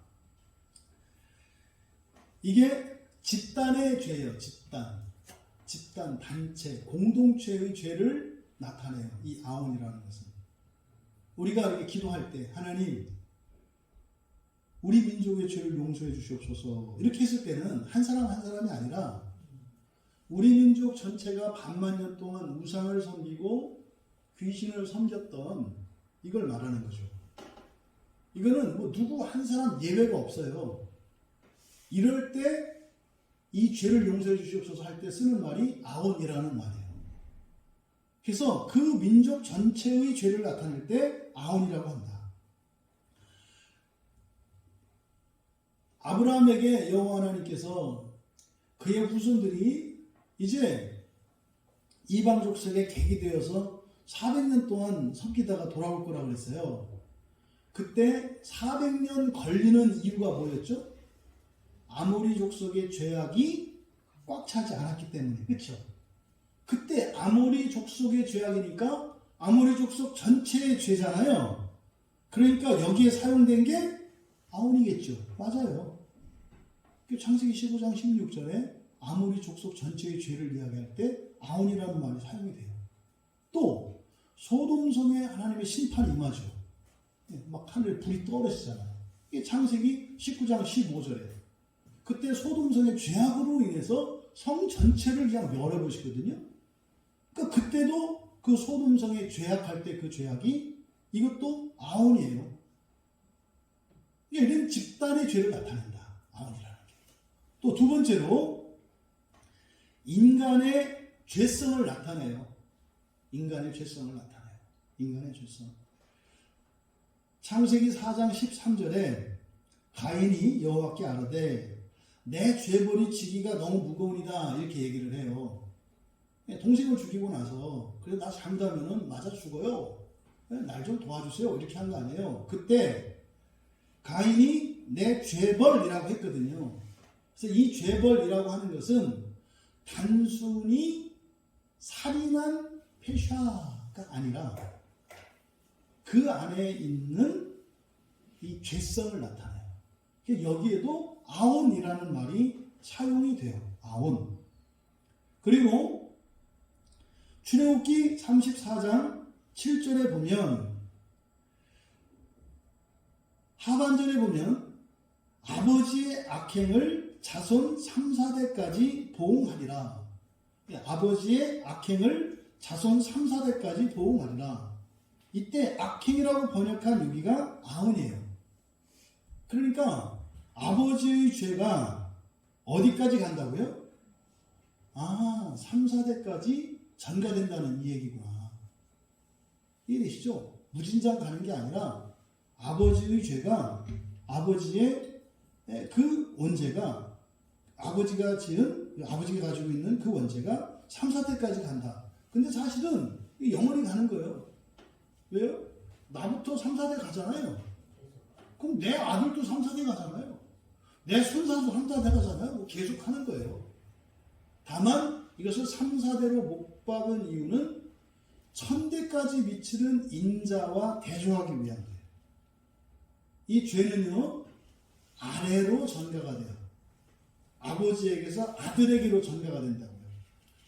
아들이 죄를 졌다고 해서 그 죄가 조상으로 타고 올라가지 않는다 이 말이에요. 그래서 죄의 전가는 어디로 가요? 위에서 아래로 내려가요. 죄의 전가는. 그런데 복의 전가는 위아래로 가요.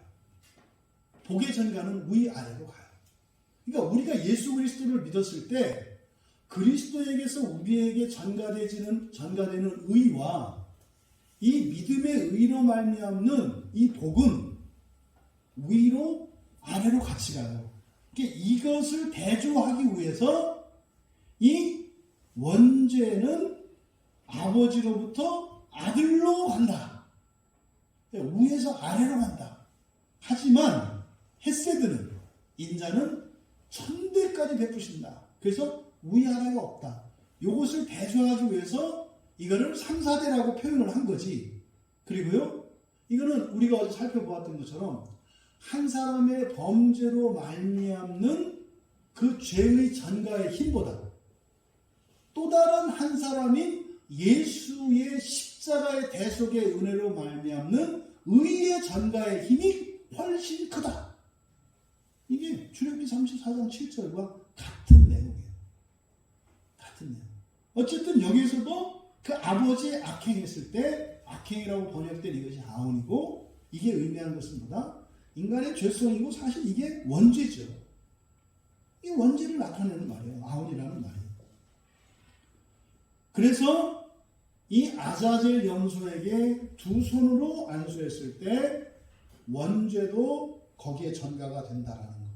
그 다음에 물론 자범죄인 페샤도 전가가 된다는 거. 그러면 어제 우리가 봤던 이사야서 53장 5절과 6절, 이거는 메시아 예언이죠. 고난받는 메시아에 대한 예언이잖아요. 이사야 53장 5절과 6절에 보면 그가 찔림은 우리의 허물 때문이요 그가 상함은 우리의 죄악 때문이라. 여기서 허물과 죄악이라고 되어 있는데 여기에 사용된 게 또 아원과 페샤예요. 그러니까 아하, 성경에서 계속 이야기하는 게 뭡니까? 이 속죄가 원죄와 자범죄가 함께 전가가 된다는 거예요. 그러면 그리스도께서 그 고난을 당하시는데, 그 고난을 당하시는 것이 우리들의 자범죄와 우리 인류의 원죄를 다 감당하시는 거다. 그것 때문에 고난 받으셨다. 이렇게 이사야서 53장 5절에서 말씀을 한 거예요. 그런데 6절에, 이사야서 53장 6절에 가면 5절 끝에 보면은 그래서 우리가 평화를 누리고 나음을 받았다 그래요.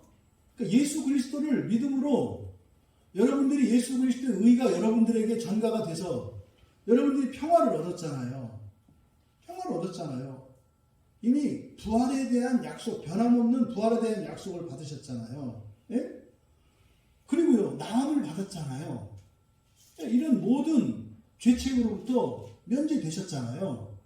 근데 6절은 뭐라고 시작하냐면 우리는 다 양 같아서 그릇 행하여 각기 제 길로 갔거늘. 이 반전이죠.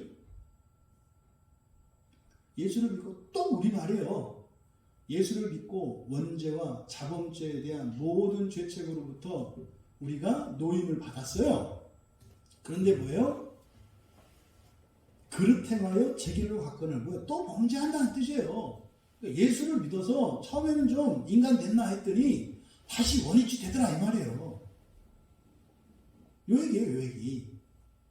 그런데 이어서 뭐라고 하느냐? 그래서 여호와께서는 우리 모두의 죄악을 그에게 담당하게 하셨다.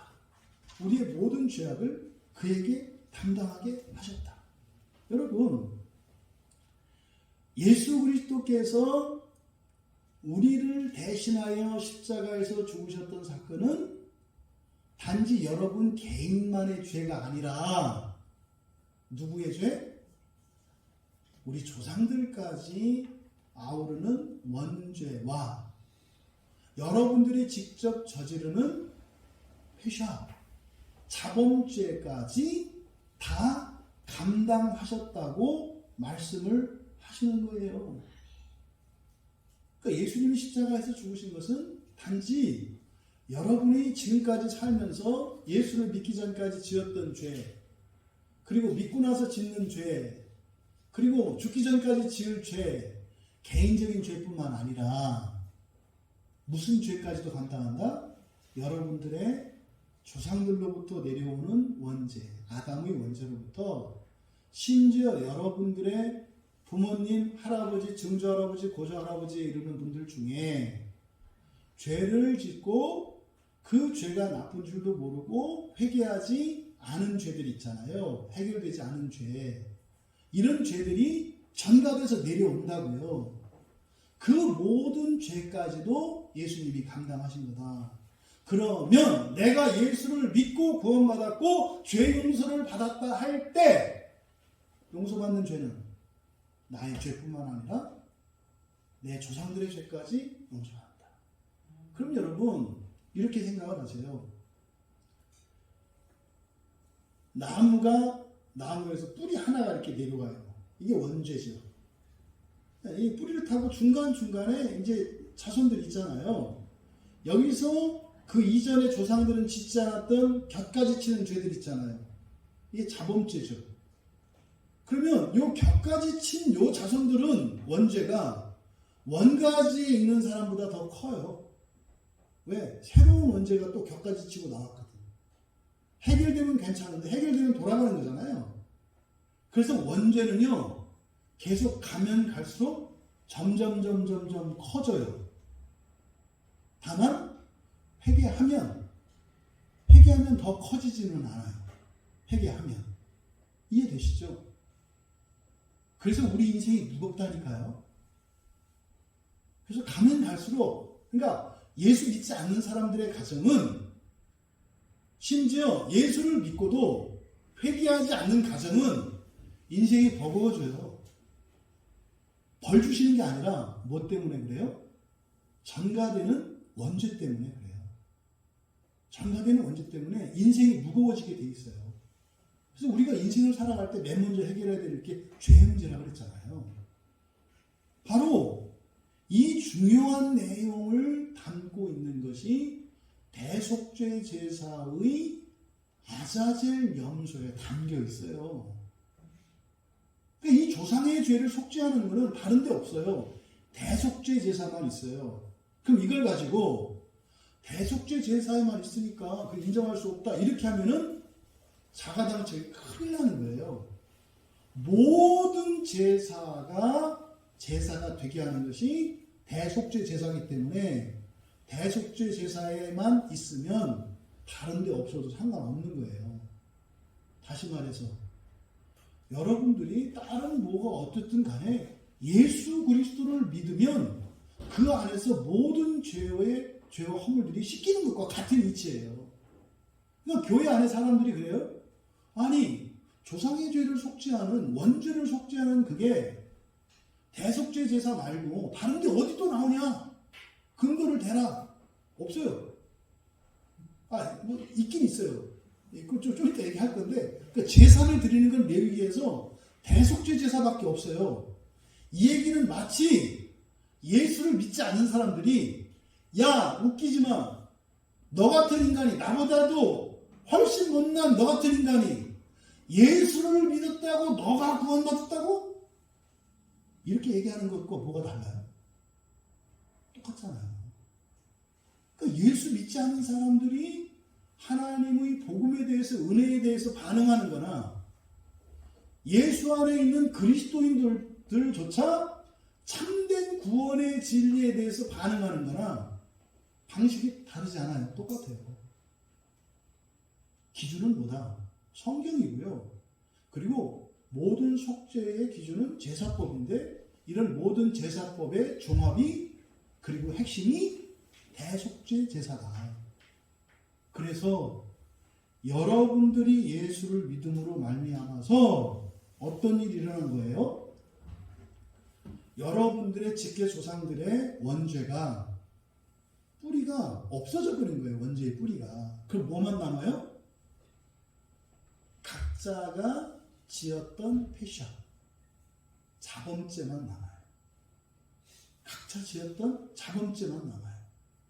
그럼 예수를 믿지 않는 사람들은요? 여전히 원죄와 자범죄가 덕지덕지 붙어 있죠.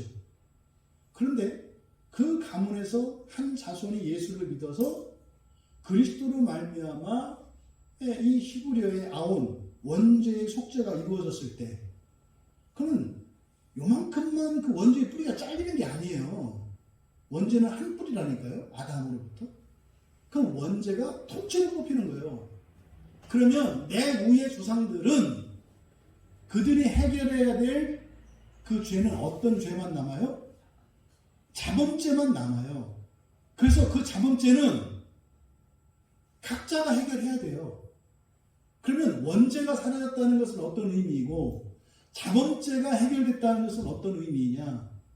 원죄가 사라졌다고 하는 의미는 저주, 그 율법의 저주가 사라진 것을 의미하죠. 그 율법의 저주, 그게 원죄의 시작이니까 그 율법의 저주는 뭐예요? 사망이라고 그랬죠.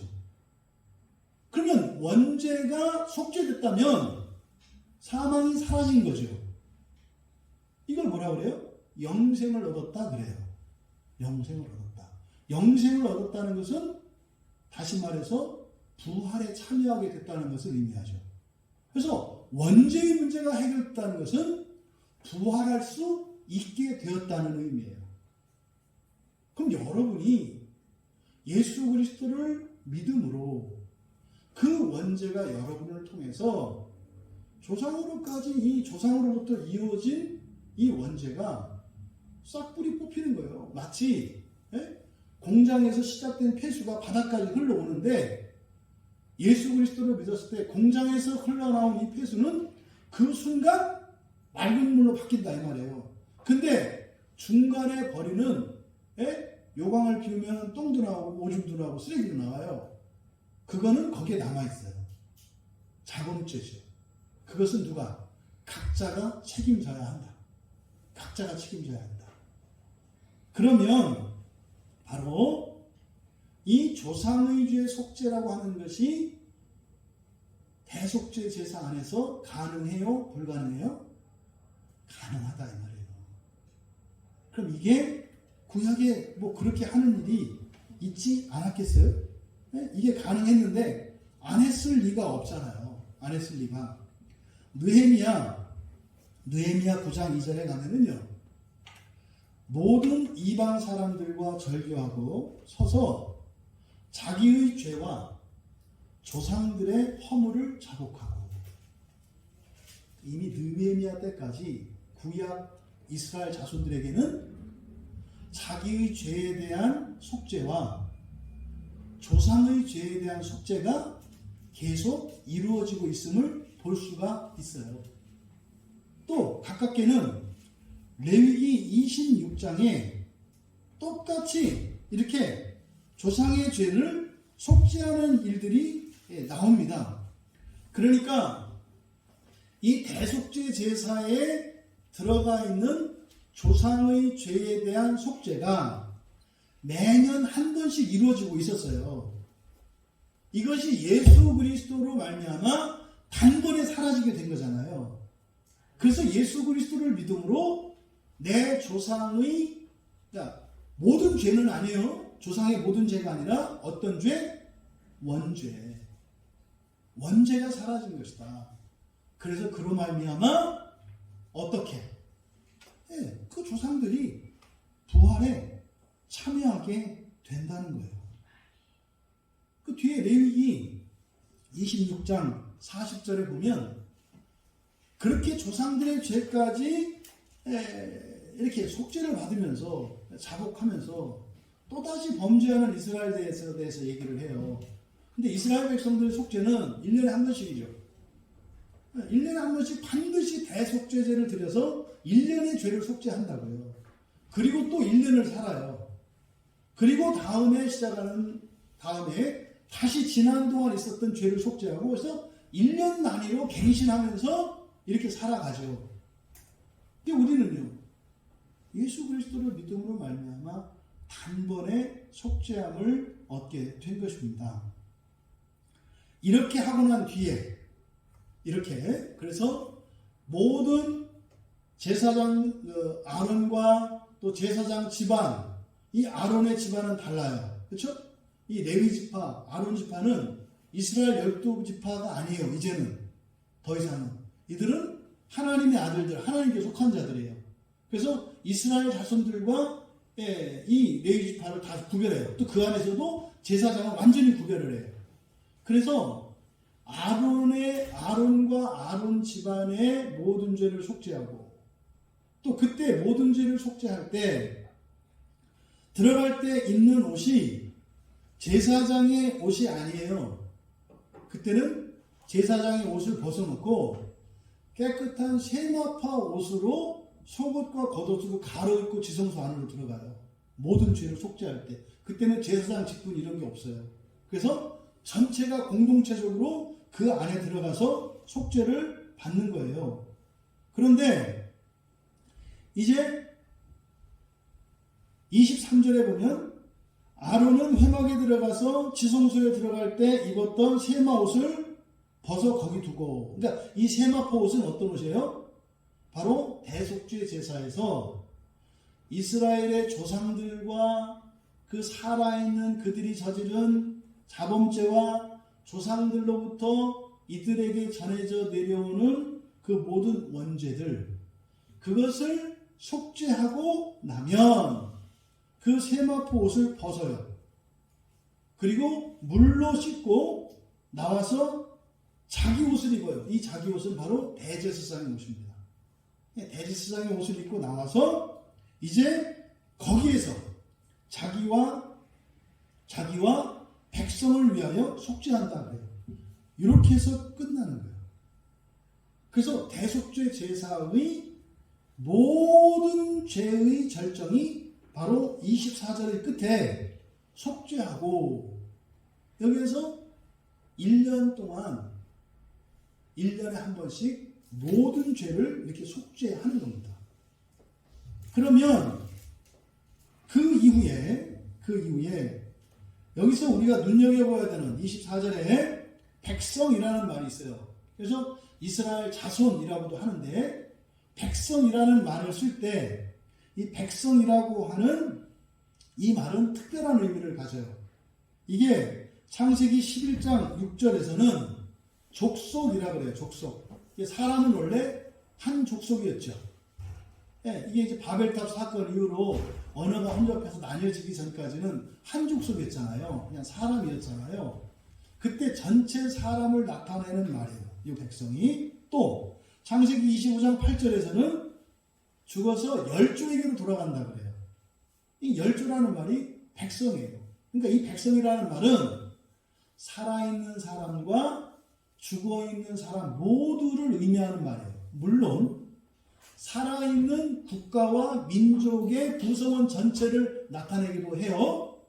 그 나라 전체, 현재 그 나라에 속해 있는 그 나라 국민의 의미도 있고, 그 민족의 의미도 있고, 더 나아가서 시대를 초월해서 그 민족, 과거와 미래와 현재의 모두를 뜻하기도 하는 말이 이 백성이라는 말이에요. 그래서 24절에서 백성을 위해 속죄했다, 자기와 백성을 위해 속죄했다라고 하는 이 백성이라고 하는 의미는 바로 뭐예요? 그들의 조상까지, 살아있는 이스라엘 자손들뿐만 아니라 광야에서 엎드러진 자들, 또 애굽에서 400년 동안 살다가 죽었던 사람들, 그 모든 이들이 여기에 포함이 돼요. 이렇게 해서 1년을 다시 살아가요. 근데 문제는요, 원죄가 한 번 제사로 끝이는 게 아니에요. 왜요? 해마다 그렇게 하니까. 그러니까 이 원죄도 어떻다는 것을 우리가 알 수 있어요? 쉼 없이 자라요. 언제까지? 그리스도께서 십자가에서 단번에 모든 속죄를 마치실 때까지는 끊임없이 원죄도 용서를 받지만 다시 또 역사를 해요. 자범죄뿐만 아니라 원죄도 그렇게 역사를 해요. 그래서 구약은 끊임없는 제사를 통해서 계속 속죄를 받아야 되죠. 그거를 따라서 하는 게 천주교예요. 천주교에서는 고해성사를 매주 해야 돼요. 매주가 아니라 죄를 지을 때마다 원래 해야 돼요. 죄를 지을 때마다. 이게 구약의 제사법을 따르는 거죠. 그러니까 구약의 제사법을 따라서 사제에게 고해성사를 하고 고해성사를 해서 죄 용서를 받는 것은 지금 로마 가톨릭교회의 속죄가 그리스도의 십자가의 속죄가 아니라 바로 성막에서 드려지는 속죄라는 것을 의미해요.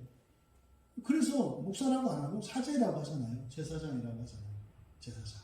이게 이제 로마 가톨릭과 개신교 사이의 속죄의 개념이 다르죠. 그러면요,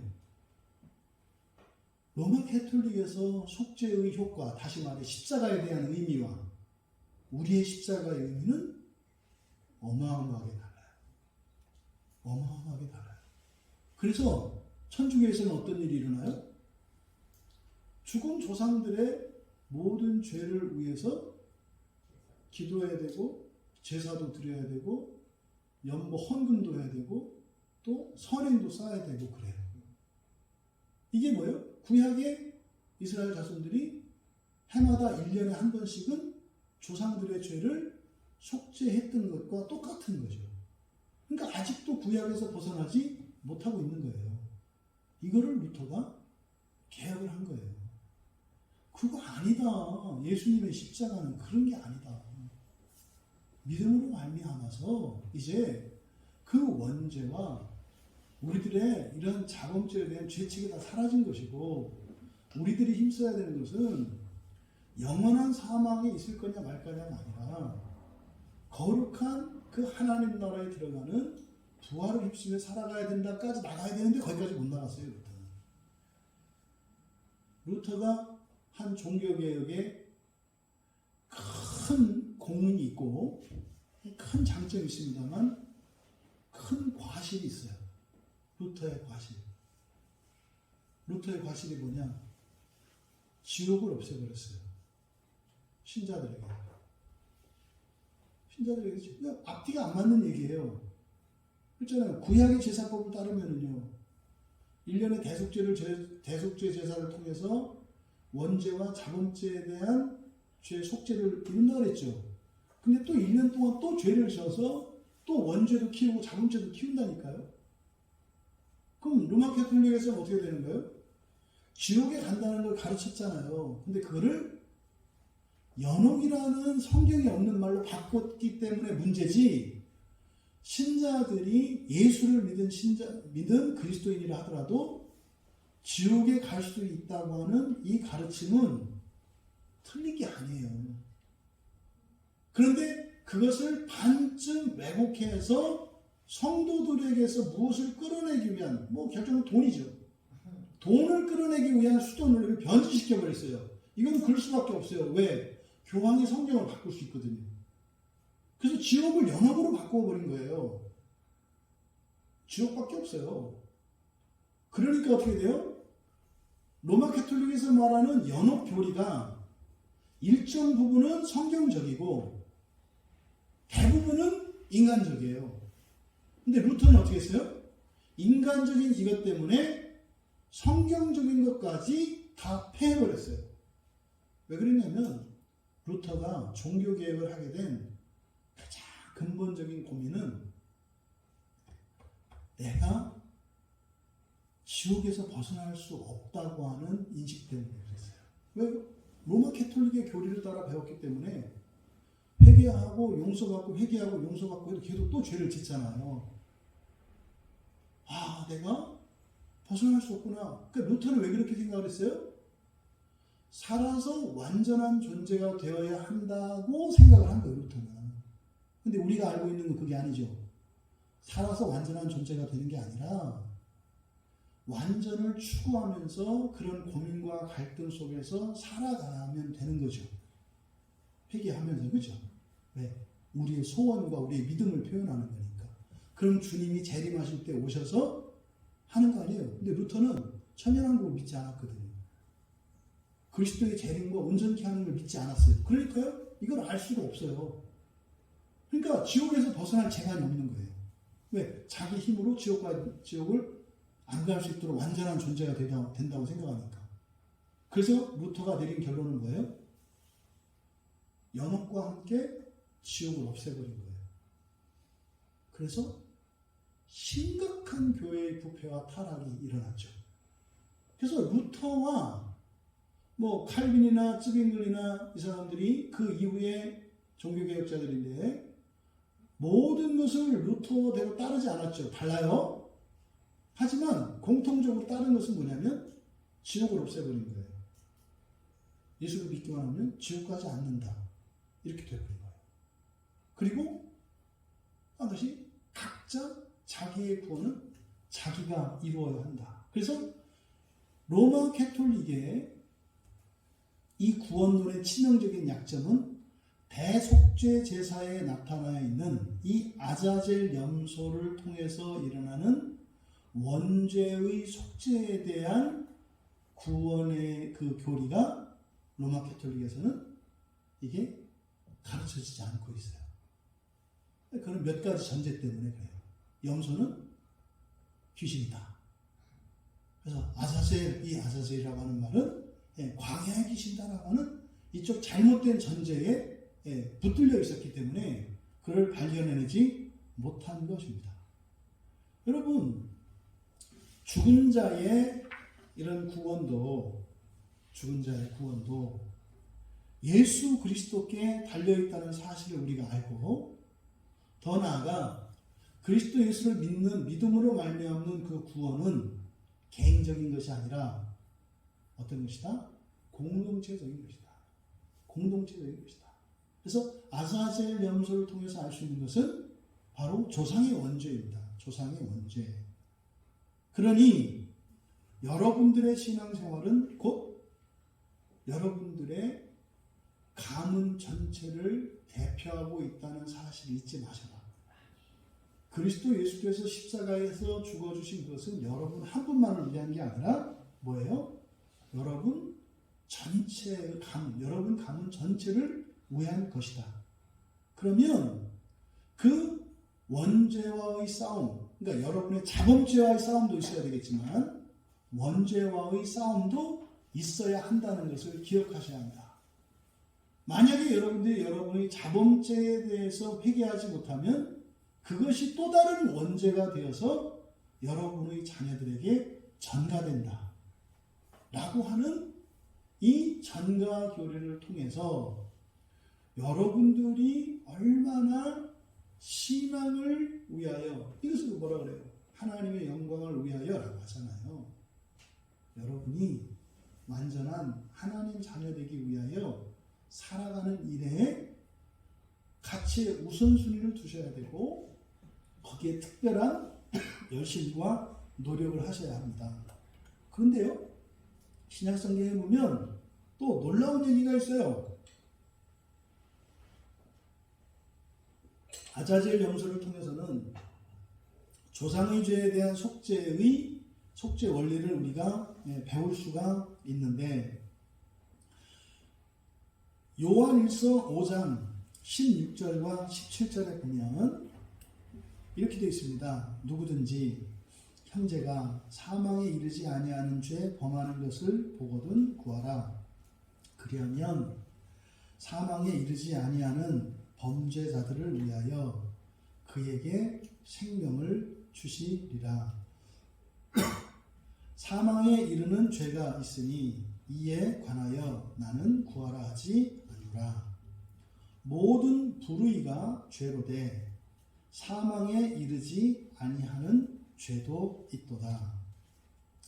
자세히 설명하기는 그렇습니다만 이 내용이 어떤 내용이냐면, 여러분 주변에 누군가가 범죄하는 형제가 있거든. 지금 여기는 우리말 성경에 사망에 이르는 죄, 사망에 이르지 아니하는 죄 이렇게 돼 있잖아요. 이게 이제 말도 많고 탈도 많은 본문이에요. 그래서 캐톨릭에는 용서받을 수 없는 게 7대죄가 있고요. 큰 죄가 있고 작은 죄가 있어요. 또 성령을 모독하는 죄는 이것도 잘못됐다고 여러분 아시잖아요. 그렇게 어떤 죄는 용서받을 수 없고 어떤 죄는 용서받을 수 있고, 이런 말도 안 되는 생각을 해요. 이게 다 뭐예요? 성경 번역에서 잘못된 거라고 그랬죠. 그럼 여기서도 요한일서 5장 16절에서도 사망에 이르지 아니하는 죄, 사망에 이르는 죄 이렇게 되어 있는데 그런 죄가 있다는 게 아니라 범죄하는 형제가 죽음을 향해서 죽으려고 작정하고 범죄하는 거 이걸 말하는 거예요. 그러니까 사망에 이르지 아니하는 죄는 뭐겠어요? 내가 지옥 가길 원하지 않아요. 지옥까지 원하지 않아요. 그런데 원하지 않는데도 죄를 지을 수 있죠. 그걸 말하는 거예요. 사망에 이르지 않은 죄라는 게 죽으려고 사망에 이르려고 죄를 짓지 않는 형제 이런 거예요. 또 사망에 이르는 죄라는 건 뭐예요? 지옥이 있다고? 그래 내가 지옥 가지 뭐? 내가 예수를 안 믿으면 지옥 간다고? 그래 내가 지옥 가나 안 가나 한번 보자. 하나님 있다고? 천지를 창조했다고? 하하 그런 걸 믿는 바보들이 있어? 그래 나를 한번 지옥 가게 해보시지. 이게 사망에 이르는 죄라고 번역된 말이에요. 여러분이 지옥 가기를 원하면요 내버려 두신다고요. 내버려 두신다고요. 그런데 지옥 가고 싶지는 않은데 죄를 짓잖아요. 네? 지옥 가고 싶지 않은데 죄를 짓잖아요. 그런 사람들을 도울 수 있다는 거죠. 이게 뭐예요? 기도예요. 지옥 가고 싶지 않은 사람이에요. 최소한 교회 다니고 예수 믿는 사람들은 지옥 가고 싶지 않잖아요. 그래도 죄를 짓잖아요. 그들을 여러분들이 도울 수 있다고요. 16절에 구하라 아이테오 기도의 한 양식이에요. 기도를 통해서 그들을 구원할 수 있다고 가르쳐주는 본문이에요. 그러니까요. 우리들을 구원하신 예수 그리스도의 십자가의 구원이 우리들을 개인에게서 그치는 것이 아니라 더 나아가 우리들을 통해서요. 공동체의 지체들의 구원으로까지 확장될 수 있다는 거죠. 거기에 사용되는 게 뭐라고요? 그들의 구원을 위한 기도라고요. 기도. 또 베드로전서 3장 19절에서 20절 그리고 4장 6절에 보면은요. 죽은 자들의 구원을 위한 기도의 가능성을 열어놓고 있어요. 그러니까요. 이거에 대해서는 제가 더 좀 추가적인 연구가 필요합니다만 돌아가신 분들 잊지 마세요. 여러분. 잊어버리는 거 아니에요. 그러면 안 돼요. 보세요 여러분. 그리스도인이 육체의 목숨이 죽었어요. 그 사람이 죽었어요? 살았어요? 네? 죽었어요? 살았어요? 육체만 죽었죠. 엄격히 말해서 죽은 건 아니죠. 그래서 신자의 죽음은 영원한 이별이나 영원한 죽음이 아니에요. 존재의 양식이 바뀐 거예요. 삶의 양식이 바뀐 거예요.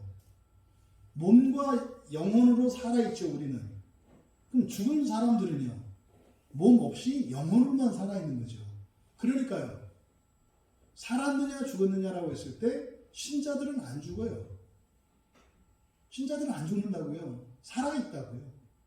그럼 여러분, 저기 멀리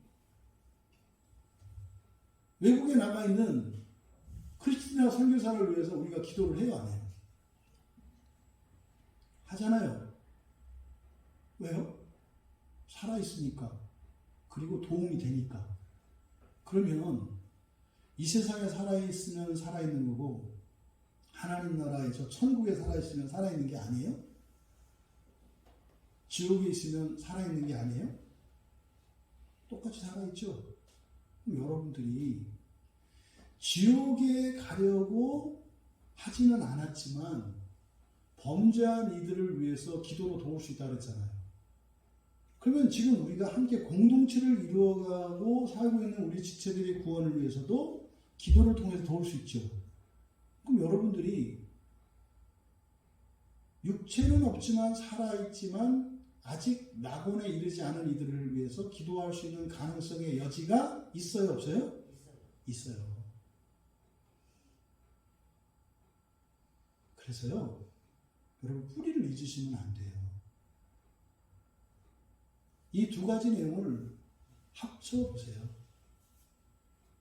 그렇게 하시면 원죄와 원죄의 속죄, 조상의 죄의 속죄, 그리고 살아있는 자들 가운데에서 지옥에 가기를, 다시 말해 죽기를 원하지는 않지만 죄를 범하고 있는 이들을 기도로 도울 수 있다면, 육체가 죽었지만 여전히 살아있고 아직 온전한 구원에 이르지 못한 이들을 위해서 도울 방법이 있어요, 없어요? 있다 이 말이에요. 있다 이 말이에요. 이게 성경적인 근거예요, 지금 말씀드린 것은. 그러면 이게 사실 굉장히 심각한 문제가 될 수 있는 거예요. 왜냐하면 이거를 천주교에서는 하고 있거든요. 그러니까 일부는 맞고 일부는 틀리다고 그랬어요. 맞는 건 뭐겠어요? 예수 그리스도의 십자가의 대속의 은혜를 믿음으로써 조상들의 영원한 사망이 사라졌어요. 하지만 그들에게 더 남아있는 자범죄, 극복해야 될 자범죄가 있죠. 해결해야 된다고 그랬죠. 어디서 해결해요? 지옥에서 해결해요. 근데 그들을 도울 길이 있어요. 뭘로요? 기도로요. 기도. 그 원리가 어떻게 되는지를 아직은 모르겠어요. 하지만 성경에서 열어놓고 있다. 그러니까요, 마치 여러분들의 조상들에 대해서 망각하고 살고 죽으면 딱 잊어버리는 것이 마치 크리스찬들의 바른 태도라고 생각하고 있는데, 성경의 가르침과는 다르다. 만약에 여러분의 주변에 있는 사람들과 여러분 조상들이 정말로 한 점 흠 없이 하나님 앞에서 완전한 사람들이라면 하실 필요가 없겠죠. 그렇지 않다면 여러분들이 도울 수 있는 가능성이 있다는 거예요. 살아있는 지체들 뿐만 아니라 아직 온전히 구원을 이루지 못한 모든 가족들과 지체들을 위해서 도울 수 있는 길이 있다는 사실을 성경은 분명히 말씀합니다. 레위기 16장 29절에 그래서요, 16장 30절에 이렇게 되어 있어요. 이 날에 너희를 위하여 속죄하여 너희를 정결하게 하리니 너희의 모든 죄에서 너희가 여호와 앞에서 정결하리라 하고 나서 31절에 안식일 중에 안식일이다. 안식일 중에 안식일이다. 여러분, 이 대속죄의 날이 안식일 중에 안식일이에요. 으뜸이라는 거죠. 네? 아가서라고 하는 것이 노래 중에 노래, 으뜸이라는 거죠. 으뜸의 노래. 그러면 모든 안식일의 으뜸이 언제라고요? 대속죄를 드리는 그날이라고요. 이것은 무엇을 예표라고요? 예수 그리스도의 십자가 사건을 예표하는 거라고요.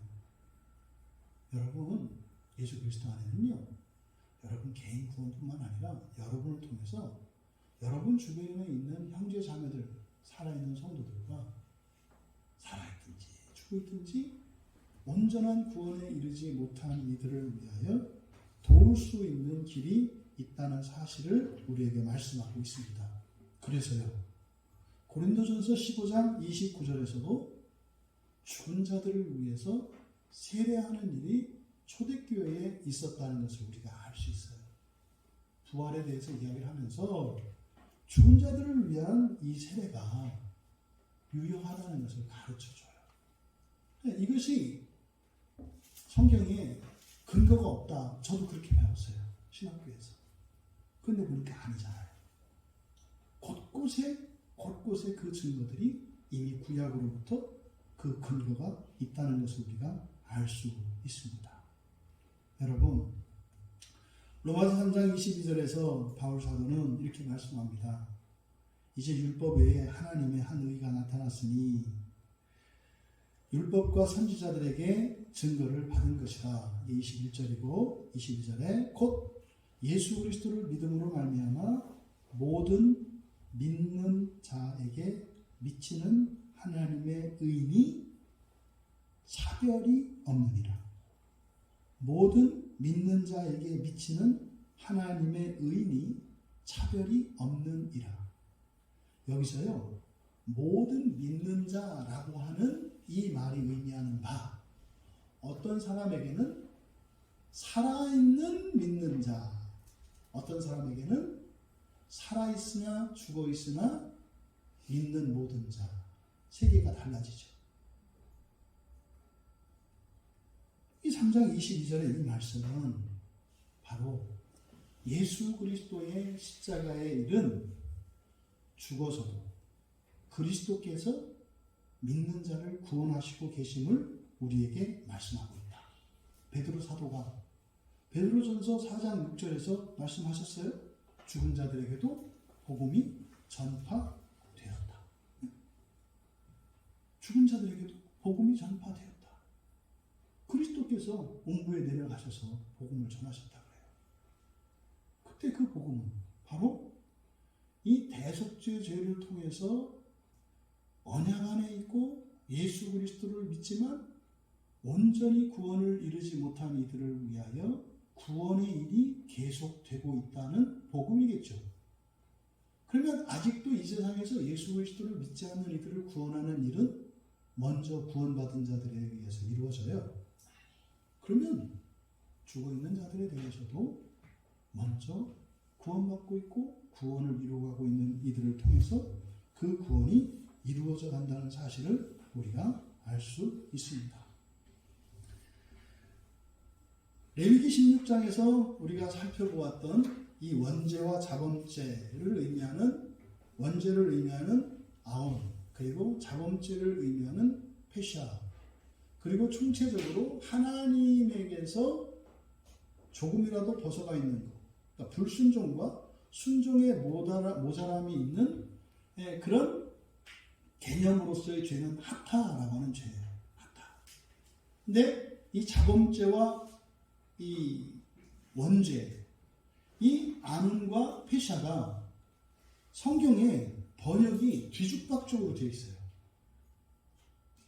그러니까 주로 페샤를 허물이라고 번역을 했는데 마찬가지로 아논도 또 허물이라고 또 번역을 한 데가 있어요. 그 뒤죽박죽이에요. 죄악이라고도 하고 불의라고도 하고 이렇게 있어요. 그래서 레위기를 우리가 새벽 시간에 설교를 했었기 때문에 충분히 설명을 할 수 없었지만 오늘 조금 그래도 조금 어느 정도는 설명이 될 수 있도록 좀 이해할 수 있도록 설명한다고 했는데 이 성경에 있는 우리말 성경에 있는 죄, 허물, 불의, 악의, 악해 이거 가지고는 구분할 수가 없어요. 그래서 이거를 정리할 필요가 있는데 죄를 이야기하실 때 여러분들은 원죄와 자범죄를 구별할 때 우리 교회에서 그렇게 사용하는 거예요. 허물은 원죄를 의미하는 거예요. 우리들이 사용할 때는 정리하는 겁니다. 성경에도 그렇게 또 사용이 돼요. 이 허물이라고 하는 말은 원죄를 사용하는 거예요. 그러니까 허물은 뭡니까? 실수하는 거예요. 잘못하는 거예요. 근데 다른 사람들은 그게 실수라는 걸 아는데 잘못이라는 걸 아는데요. 본인은 모를 수도 있어요. 그렇지 않아요? 도둑가족에서 태어난 아이는 어떤 아이가 착하고 훌륭한 아이겠어요? 도둑질 잘하는 아이가 착하고 훌륭한 아이예요. 그래서 항상 나갔다 들으면 빈손으로 오지 않는 아이가 착한 아이거든요. 그렇게 살던 아이가 교회에 오면 뭐 하겠어요? 꼭 하나씩 가져갈 거예요. 그 아이는 그게 나쁜지 몰라요. 하지만 우리는 허물이죠. 잘못하는 거죠. 근데 그 아이는 그런지 몰라요. 왜? 교회에서 뭐라도 안 가져가면 아버지하고 엄마가 실망하거든요. 니네 그 사람들이 얼마나 그렇게 경계가 삼엄하길래 그것도 못 훔쳐왔어? 내가 다음번엔 가야 되겠네. 이런단 말이죠. 그래서 이 허물은 뭐다? 원죄를 의미한다. 그래서요. 이것은 우리 안에 내재되어 있는 거라 그랬죠. 그래서 허물은 어떻게 해야 된다? 받아줘야 된다 그랬어요. 그렇죠? 그 다음에 이 자범죄. 아는 거죠. 자기도. 알면서 저지르는 죄. 이것을 뭐라고 한다? 죄라고 한다. 그래서 허물과 죄를 우리가 그렇게 사용하고 있어요. 그래서 우리가 교회에서 함께 신앙생활할 때 저 사람의 어떤 언행이 나에게는 죄일지라도 저 사람에게는 허물일 수도 있다고 하는 사실을 기억해라.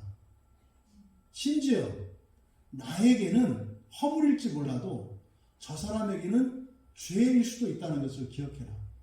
어떤 사람은요, 주일에 교회 한 번 안 오면은 굉장히 하나님 앞에 큰 죄를 졌다고 생각해요. 어떤 사람에게는 그게 죄예요. 근데 어떤 사람에게는요, 그런 걸 갖고 왜 그래? 이 사람은 뭐예요? 아직 그게 허물인 거죠.